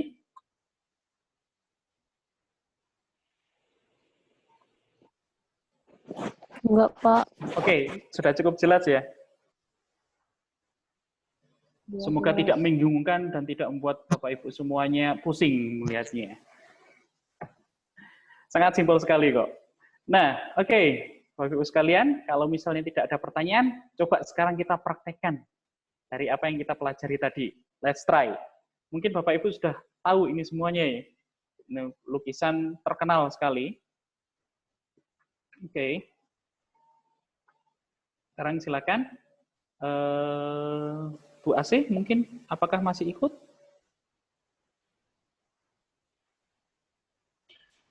Halo, iya Pak. Oke, Saya baru mau tanya Pak. Oke, silakan Bu, kalau misalnya tanya, monggo. Nah, tadi kan Pak Hamim share soal pemakaian macam-macam adjektif ya Pak ya. Apakah mungkin pembelajar mungkin pengen tahu gitu Pak, apakah ada urutan tertentu ketika kita pakai adjektif, misalnya harus size-nya dulu, harus color-nya dulu, misalnya seperti itu Pak. Ada sih Bu, sebenarnya. Boleh untuk urutannya ya. Iya, mungkin ada urutan. Mungkin bisa di-share ya Pak ya. Terus apakah boleh Bu. Oke, ya, saya share Bu ya. Itu, ya, boleh. Apakah urutan itu harus seperti itu Pak? Apa boleh lebih fleksibel atau gimana? Mungkin ada yang bingung gitu Pak ya. Kan jadinya jatuhnya hafalan gitu kan Pak. Oke, Bapak Ibu, kalau misalnya dalam hal writing, itu sebenarnya ada urutan yang harus diikuti Bapak Ibu ya.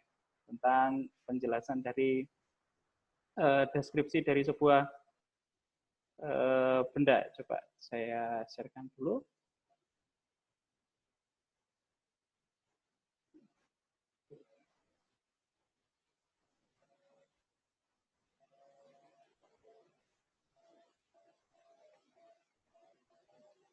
Oke, mohon tunggu sebentar. Sepertinya koneksi saya agak bermasalah ini. Oke.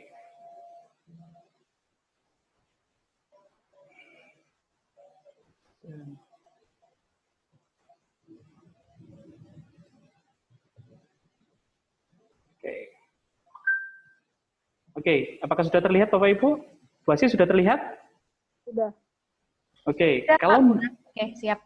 Oke, kalau untuk menurut urutan di dalam bahasa Inggris, secara tulisan, ketika kita mendeskripsikan benda itu ada urutannya.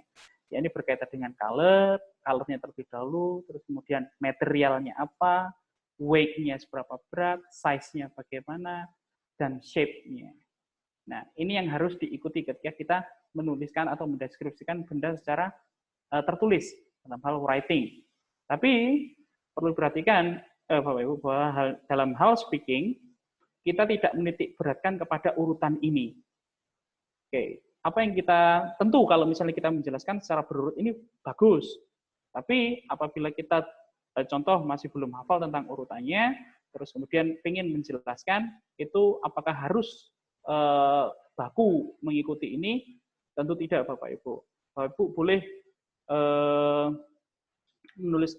menjelaskannya secara acak. Yang penting apa?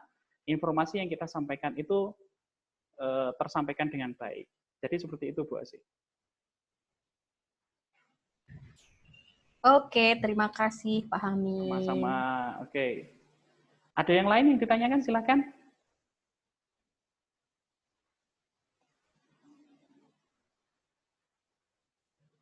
Nggak ada. Oke, kalau misal tidak ada, sekarang kita coba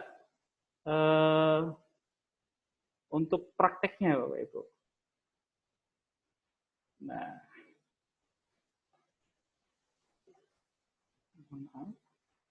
oke.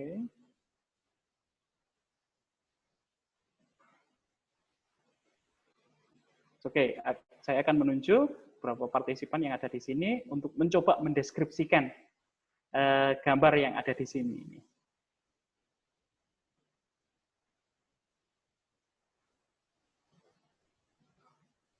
Oke.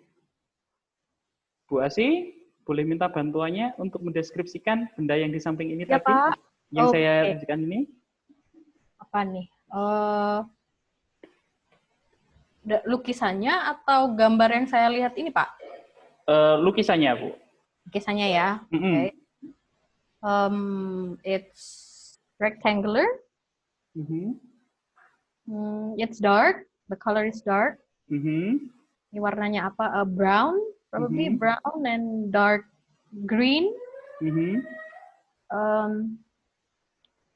The woman is half smiling, half worrying, and then apa ya? She has long hair,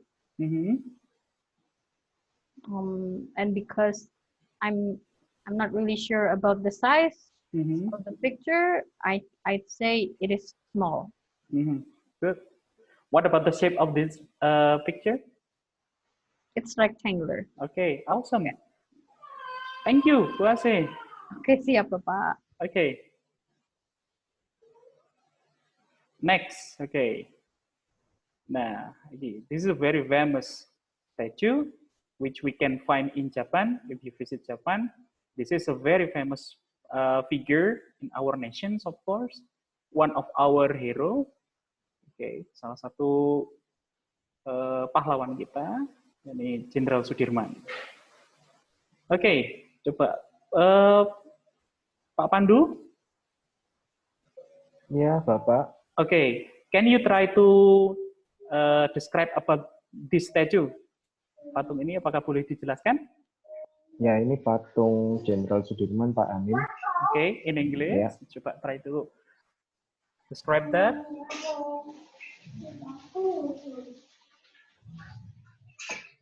Color is brown.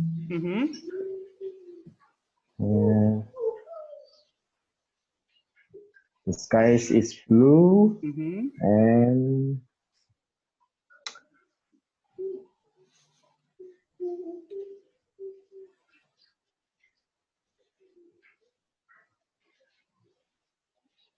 oke, itu saja Pak Amin. Oke, materialnya apa kira-kira Pak Pandu? Apa ya ini ya? Apakah ini dari tembaga atau dari apa ya? Oke, kalau misalnya tembaga, kalau besi aja ya, coba. Besi mungkin ya. Iron, oke, metal. Iron, iron metal. Oke, good. Thank you very much, Pak Pandu. You are awesome. You're Okay. welcome. Next.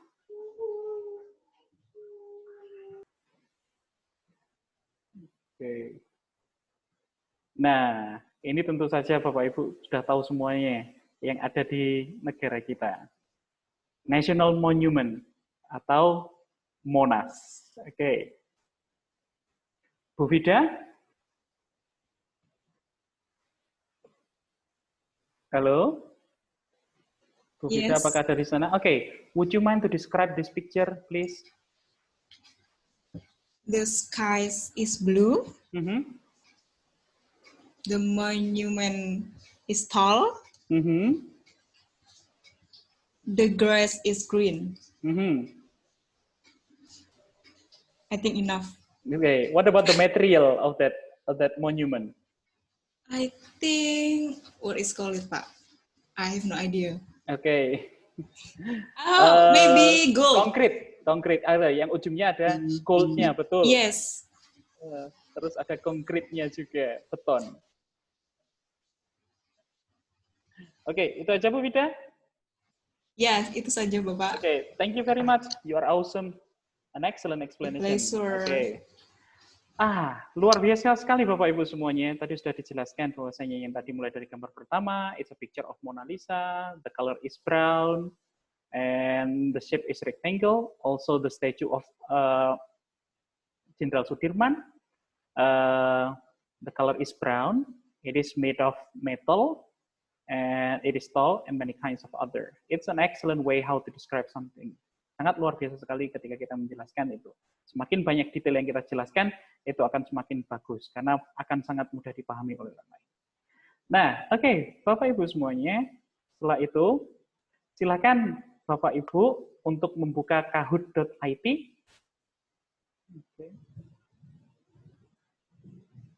Oke, silakan dibuka di gadgetnya untuk kahoot.it-nya. Kemudian, oke.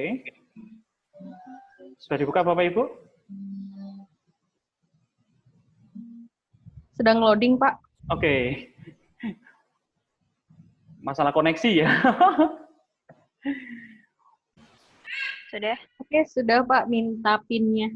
Oke, saya kirimkan PIN-nya.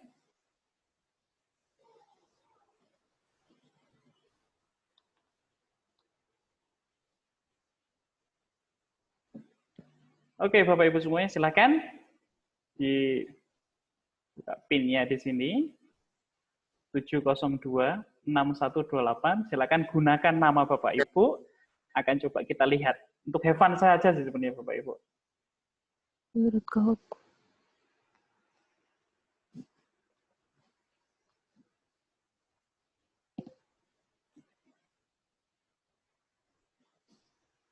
Oke. 4 orang yang sudah join.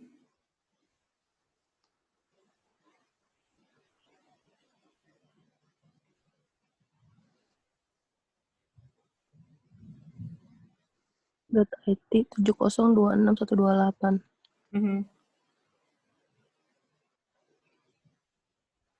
Beautiful girl. Awesome.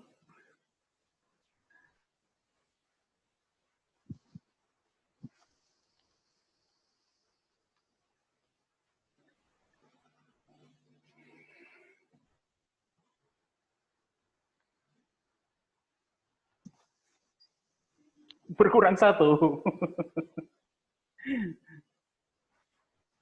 Oke, silakan. Oh, Mr. Simple. Oke. Oke, lagunya Super Junior, Mr. Simple. Thank you. Berkurang lagi. Oke. Itu keluar sendiri, Pak. Kenapa ya? Mungkin koneksinya, Bapak. Kalau misalnya kadang kalau koneksinya agak lemah itu dia bakalan refresh lagi, jadi keluar lagi. Sudah, Pak. Oke, bisa kita mulai ya? Main, Ya. Pak. Saya Mr. Simple, main. Thank you, Pak Pandu. Mari kita lihat. Nah, dari penjelasan saya tadi, hari ini kita akan coba bermain menggunakan Kahoot untuk have fun saja. Oke, 10. Awesome.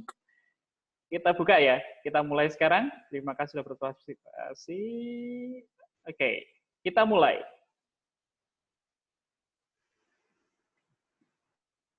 Let's start with it. Question number 1. What is it?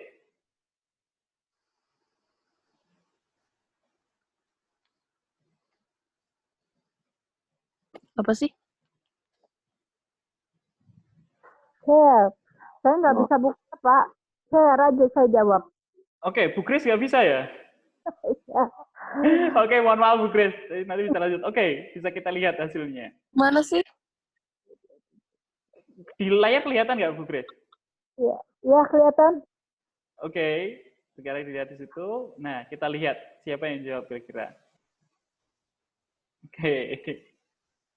Yang betul itu oke, inisial F. Di sininya nggak kelihatan. Di Kahootnya nggak kelihatan. Nggak kelihatan? Iya, Pak. Saya ada kok, nggak kelihatan ya? Saya benar. Oke, tapi nggak Ini kelihatan. yang peringkat teratas ya? Oh, peringkat teratas yang sini. Oh, iya. Mungkin Oke. lebih telat loadingnya. Oke, kita coba untuk yang nomor 2, Bu ya. Sekarang nomor 2. What is it made from? Terbuat dari apakah?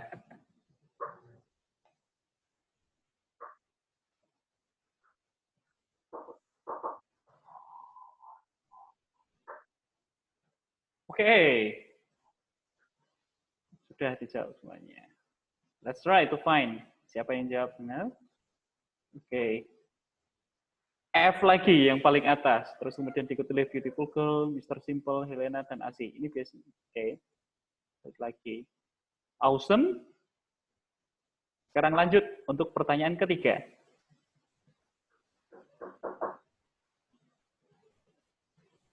What color is it?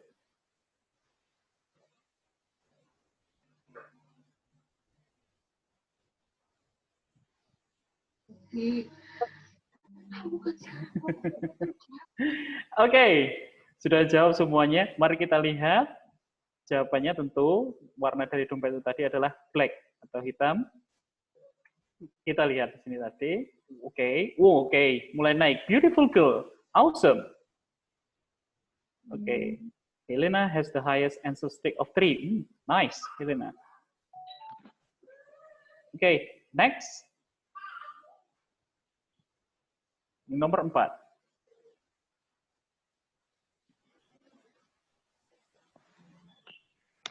Leather.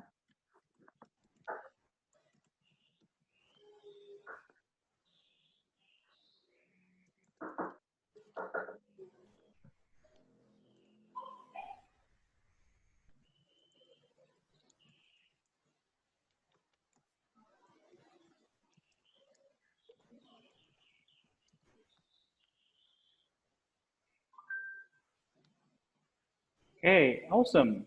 Yang betul adalah leather atau kulit. Oke. Ingat Bapak Ibu, bukan skin ya, tapi leather. Kalau skin itu diasosiasikan dengan kulit manusia. Atau kalau leather itu biasanya diasosiasikan dengan kulit binatang. Next. Oke. Beautiful girl. Ini naik lagi. Helena has the highest answer stick of 4. Nice. Next. Number 5.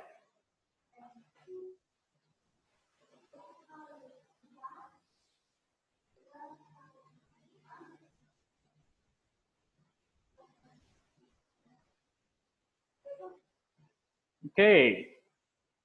Yang betul adalah glass and metal. Kaca dan besi itu tadi. Mari kita lihat siapa lagi.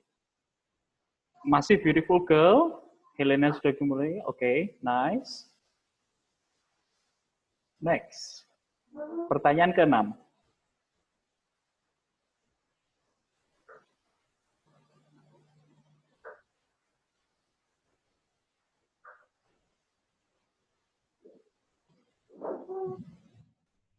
Oke, luar biasa. Betul semuanya. Oke, mari kita lihat. Masih beautiful girl. Thank you. Next. Pertanyaan ke-7.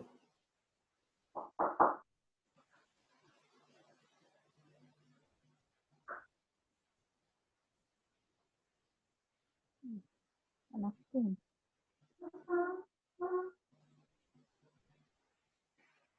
702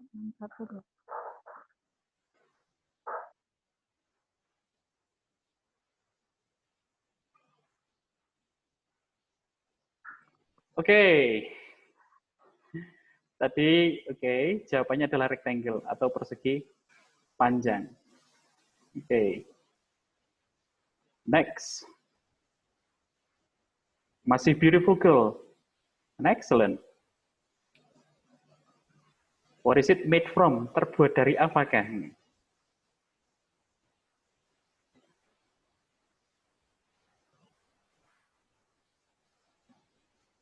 Oke, luar biasa. Semuanya menjawab wood atau kayu. Kebanyakan kalau misalnya pintu itu terbuat dari kayu juga. Kalau di gambar tadi terbuat dari kayu. Thank you. Excellent. Oke, masih kokoh di tempat teratas. Beautiful girl. Disusul oleh Kotri and Via. Inisial F and Helena. Awesome. Next. Number 9.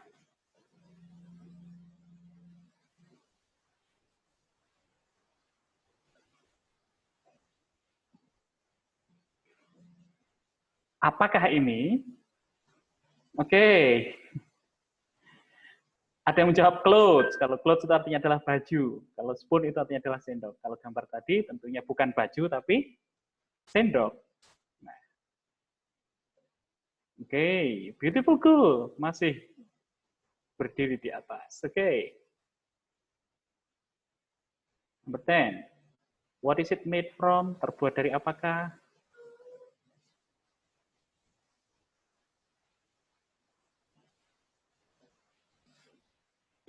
Oke, terbuat dari metal tentunya, karena besi. Oke, ada pertanyaan tadi, mohon maaf, sebentar. Berkaitan dengan pertanyaan pertama, what is it? Itu artinya adalah apa bendanya tadi. Kalau pertanyaan pertama tadi, gambarnya adalah kursi, chair. Nah, oke. Nice, mari kita lihat. Siapakah yang menjawab paling bagus? Oke, nomor 3, inisial F. Oke, Kotri. Yang nomor pertama siapakah? Oh, oke. Ternyata beautiful girl. Luar biasa sekali. Awesome. Selamat kepada pemenang. Ditunggu hadiahnya. Langsung dari Yang Maha Kuasa. Hadiahnya berupa kesehatan, rezeki yang lancar, dan umur yang panjang semuanya. Oke. Nah, Bapak Ibu. Luar biasa sekali partisipasinya. Tadi berkaitan dengan Kahoot kita itu tadi. Nah, bisa dibuktikan bahwasanya Bapak Ibu semuanya sudah paham tentang materi yang saya ajarkan hari ini. Bukan saya ajarkan, yang saya share hari ini, yang kita diskusikan.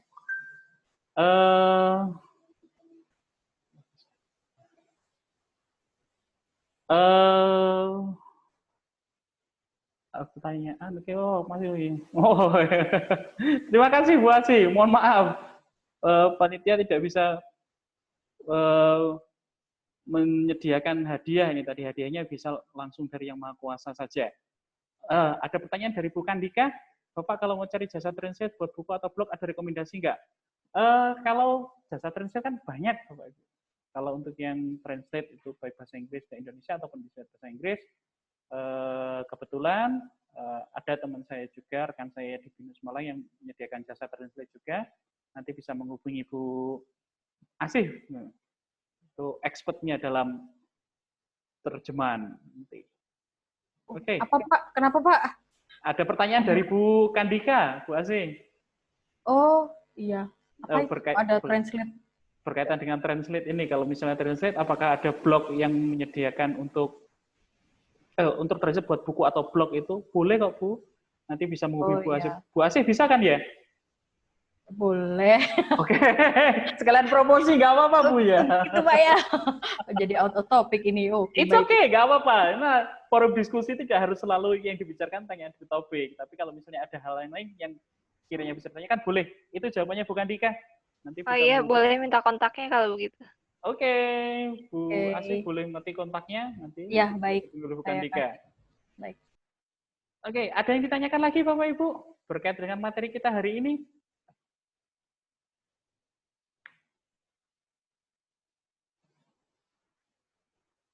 Nah, kalau misalnya tidak ada, oke, coba sekarang. Bukan Dika, mohon maaf, bisa minta bantuannya? Iya. Oke, bukan Dika. Coba dari yang materi yang tadi saya sebutkan adalah berkaitan dengan deskripsi objek yang ada di sekitar kita, Bu ya? Iya. Oke, bukan Dika, boleh tidak coba mempraktikkan untuk menjelaskan salah satu objek saja? Yang di Kahoot tadi. Boleh dipilih, boleh yang di Kahoot tadi ataupun benda yang sekitar bukan Dika boleh. Dideskripsikan. the wallet the wallet's material is from the leather. And the color is gray tadi apa? Gray apa brown tadi? The color is apa black ya tadi? Black bukan Dika. Black. Yeah. The color is black. Terus apa lagi? Benda yang lain. Benda yang lain boleh juga bukan Dika. The monument is the color of the monument is white. And letak apa ya Pak? Letaknya monumen ada di tengah-tengah. The position of the monument. Oh, the position of the monument. Is in the center of apa? Lapangan apa ya? Field. Oh, field. Oh, okay. Itu. Awesome. Thank you very much Bukan Dika. Yeah, thank you very much Pak. Luar biasa sekali. Oke. Bu Grace? Halo, Bu Grace? Sepertinya tidak aktif. Bu Helena? Pak. Oke, Bu Grace, silakan Bu. Coba praktek satu aja benda dideskripsikan, Bu. My door, the color is white. The material from wood. And the shape is rectangle. Rectangle. The size about 1 times 2 meters. Okay, awesome. Why do you like it, Bu Grace? Kenapa kok menyukai itu? Because the white is natural color. Okay. Then you like it. Okay. Yes. Okay, awesome. Thank you very much, Bu Grace. Thank you. You're welcome. A very good explanation from Bu Kandika and also Bu Grace. Thank you very much for that. Nah, seperti itulah Bapak Ibu. Ketika kita menjelaskan dalam bahasa Inggris, itu ada beberapa hal yang harus kita perhatikan. Yang pertama, kita harus juga memperhatikan menjelaskan tentang warnanya, materialnya atau bahannya, terus kemudian shape-nya seperti apa, weight-nya berapa, terus kemudian alasan kenapa kita menyukai itu. Apakah terbatas hanya itu saja? Tidak, Bapak Ibu.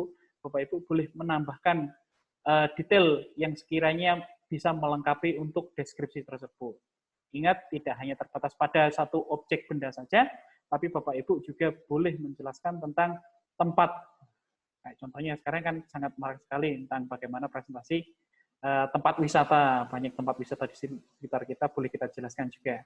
Mulai dari the locations, the size of the place, and also the facilities which is available on the spot, and fasilitas apa yang ada di tempat wisata tersebut, itu juga bisa. Ataupun Bapak Ibu contohnya bisa mempunyai karya seni yang bisa dipamerkan, itu juga bisa dijelaskan menggunakan detail-detail yang saya jelaskan tadi. Oke, dari penjelasan saya tadi, apakah ada pertanyaan lain? Silakan. Tadi, oke.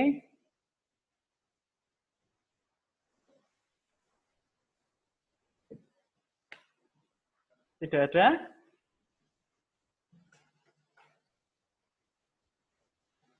Oke, nah Bapak Ibu juga, kalau misalnya Bapak Ibu ingat, perlu diperhatikan juga ketika memang benar belajar bahasa Inggris itu harus belajar tentang vocabulary-nya juga atau kosakatanya, terus juga tentang grammar-nya, terus juga tentang struktur ataupun pilihan katanya. Tapi perlu diingat bahwasanya yang terpenting dari komunikasi itu adalah saling memahami. Apabila Bapak Ibu mencoba belajar bahasa Inggris, terus kemudian takut terhadap yang namanya grammar, itu Bapak Ibu akan ragu, ataupun takut untuk belajarnya. Bapak Ibu, saya sampaikan bahwasanya belajar bahasa Inggris itu mengenai praktek, Silakan dipraktekkan bahasa Inggris Bapak Ibu semuanya. Tidak perlu takut tentang saya takut nanti grammarnya salah, saya takut nanti kata-katanya salah. Tidak apa-apa Ibu, karena pada dasarnya kita masih dalam tatanan belajar. Yang namanya belajar itu membuat kesalahan tidak apa. Because making a mistake is a part of learning, so that you don't need to be afraid of making mistake. Meanwhile, then it is very important for us to practice our English, in which that this is part of the learning, and also belajar bahasa bukan belajar tentang teori saja, tapi lebih ke prakteknya. Semakin banyak Bapak Ibu semuanya praktek menggunakan bahasa Inggris, maka organ of speech atau organ yang digunakan untuk berbicara, contohnya lidah, bibir, dan lain-lain itu akan otomatis menyesuaikan. Semakin banyak Bapak Ibu menggunakan bahasa Inggris, maka akan semakin fasih sendiri nantinya. Dan juga hal untuk speaking, itu tidak perlu takut yang namanya grammar lagi. Yang penting adalah lawan yang kita ajak bicara, atau partner of speaking, kita itu paham. Meskipun ketika dalam penjelasan tadi, seperti yang ditanyakan oleh Bu Asi tadi, apakah ada urutan untuk menjelaskan tentang adjektif itu? Sebenarnya ada, tapi lebih condong digunakan untuk writing-nya. Tapi untuk hal speaking-nya, asalkan apa yang kita sampaikan itu dapat dipahami dan bisa menjelaskan tentang detail dari benda yang kita jelaskan itu, menggunakan bahasa Inggris, itu sudah cukup Bapak Ibu. Lalu, bagaimana kalau misalnya kita menjelaskan benda itu menggunakan struktur kalimat yang betul, terus kemudian adjektifnya tadi dijelaskan sesuai dengan urutan yang saya tunjukkan tadi, itu luar biasa bagus. Tapi perlu diingat bahwasanya untuk dalam tatanan belajar itu boleh sempurna, tapi apakah harus mengikuti semuanya? Tidak, Bapak Ibu. Yang penting yang kita ajak berbicara, part of our speaking itu paham dan komunikasi berjalan dengan baik. Itu saja yang bisa saya sampaikan Bapak Ibu. Mungkin ada pertanyaan lagi, silakan.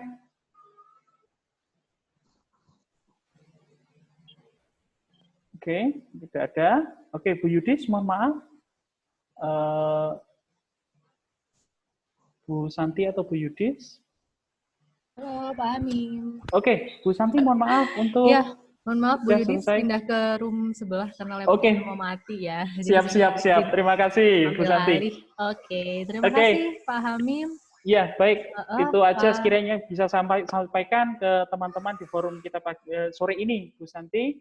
Saya harapkan rekan-rekan semuanya di forum ini tetap semangat, tetap menjalani kehidupan kita meskipun di tengah pandemi COVID-19 ini. Semoga pandemi ini segera berlalu dari negara kita tercinta, sehingga kita bisa beraktivitas normal semuanya.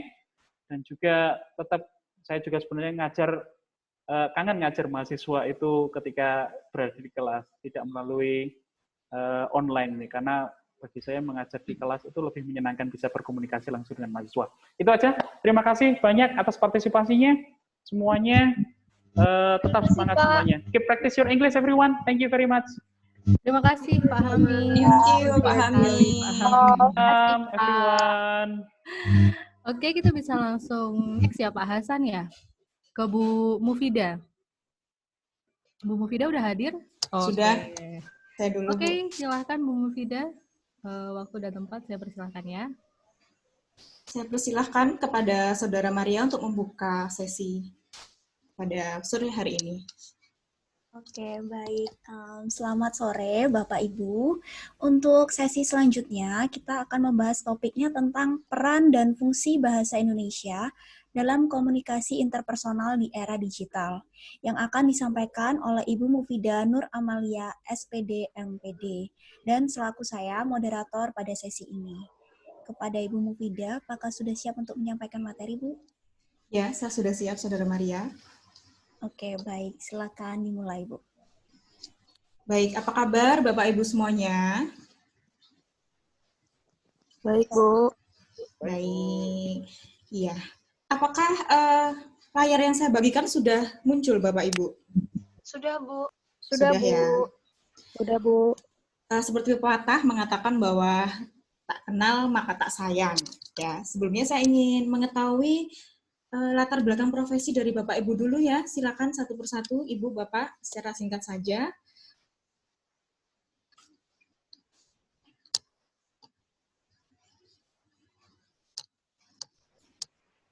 Ya, Atau silakan. boleh ditulis di chat mungkin ya Bu Fida ya, karena ini masih mute semua mungkin. Oh ya, baik. Baik, saya masuk ke materi saja langsung ya Bapak Ibu ya. Oh, saya mungkin akan memperkenalkan diri saya sendiri ya. Perkenalkan, nama saya Mufidah Nur Amalia. Saya salah satu pengajar bahasa Indonesia di Universitas Bina Nusantara Malang. Saat ini saya mengampu mata kuliah bahasa Indonesia dan saya senang sekali Bapak Ibu bisa berpartisipasi dalam seminar kali ini. Dan semoga ilmu yang saya sampaikan sebentar lagi bisa bermanfaat untuk Bapak Ibu, terutama Bapak Ibu yang memang profesinya atau pekerjaannya memang akrab sekali dengan bahasa Indonesia. Nah, topik pada sore hari ini adalah peran dan fungsi bahasa Indonesia dalam komunikasi interprofesional di era digital. Kita tidak bisa memungkiri ya Bapak Ibu bahwa memang internet, teknologi itu sudah sangat akrab sekali dengan kehidupan kita. Bahkan kita tidak pernah lepas dari yang namanya teknologi.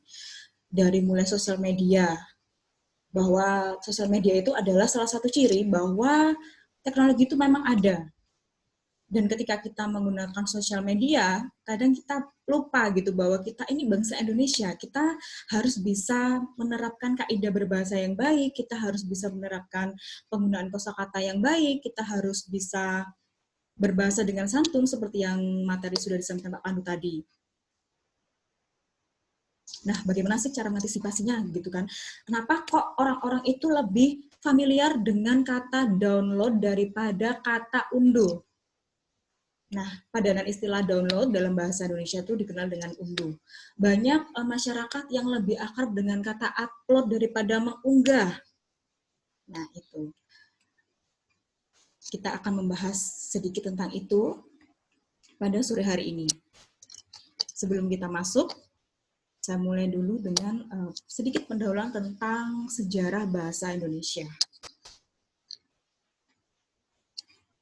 Nah, sebelum masuk sejarah, saya ingin menjelaskan tentang pengertian bahasa. Bahasa itu adalah bunyi yang keluar dari alat ucap manusia yang digunakan untuk tujuan komunikasi tertentu. Ada yang bahasa itu digunakan untuk mempengaruhi seseorang. Misalnya kalau kita pergi ke mall, kemudian kita ada orang yang menawarkan dagangan, itu kan gunanya untuk menawarkan sesuatu. Kemudian ada yang berusaha untuk membujuk, misalnya orang tua dan anak begitu. Anaknya ingin minta mainan atau minta baju lebaran gitu kan, karena akan mendekati lebaran gitu. Nah, itu kan komunikasinya anak kepada orang tua apa? Membujuk. Mama tolong dong belikan baju, seperti itu. Dan kalau ada orang yang mengatakan bahwa gerak tubuh itu adalah bahasa, sebenarnya bukan. Tapi kan namanya bahasa tubuh. Iya, memang istilah yang dipakai adalah bahasa tubuh, tapi gerak tubuh itu bukan merupakan suatu bahasa. Karena apa? Bahasa itu yang diucapkan oleh alat ucap manusia. Begitu. Nah, hal itu selaras dengan yang dikemukakan oleh Wiono dalam artikelnya, menyatakan bahwa bahasa adalah sistem lambang bunyi ujaran yang digunakan untuk berkomunikasi oleh masyarakat pemakainya. Begitu. Jadi sekali lagi saya katakan bahwa gerak tubuh itu bukan merupakan suatu bahasa, karena bahasa itu adalah alat ucap yang digunakan oleh manusia. Begitu, yang tujuannya itu beraneka ragam, mulai dari membujuk, mempengaruhi, seperti itu. Lanjut ke sejarah bahasa Indonesia. Bahasa Indonesia ini awalnya adalah bahasa Melayu yang sejak dulu dipakai di Nusantara dan Asia Tenggara.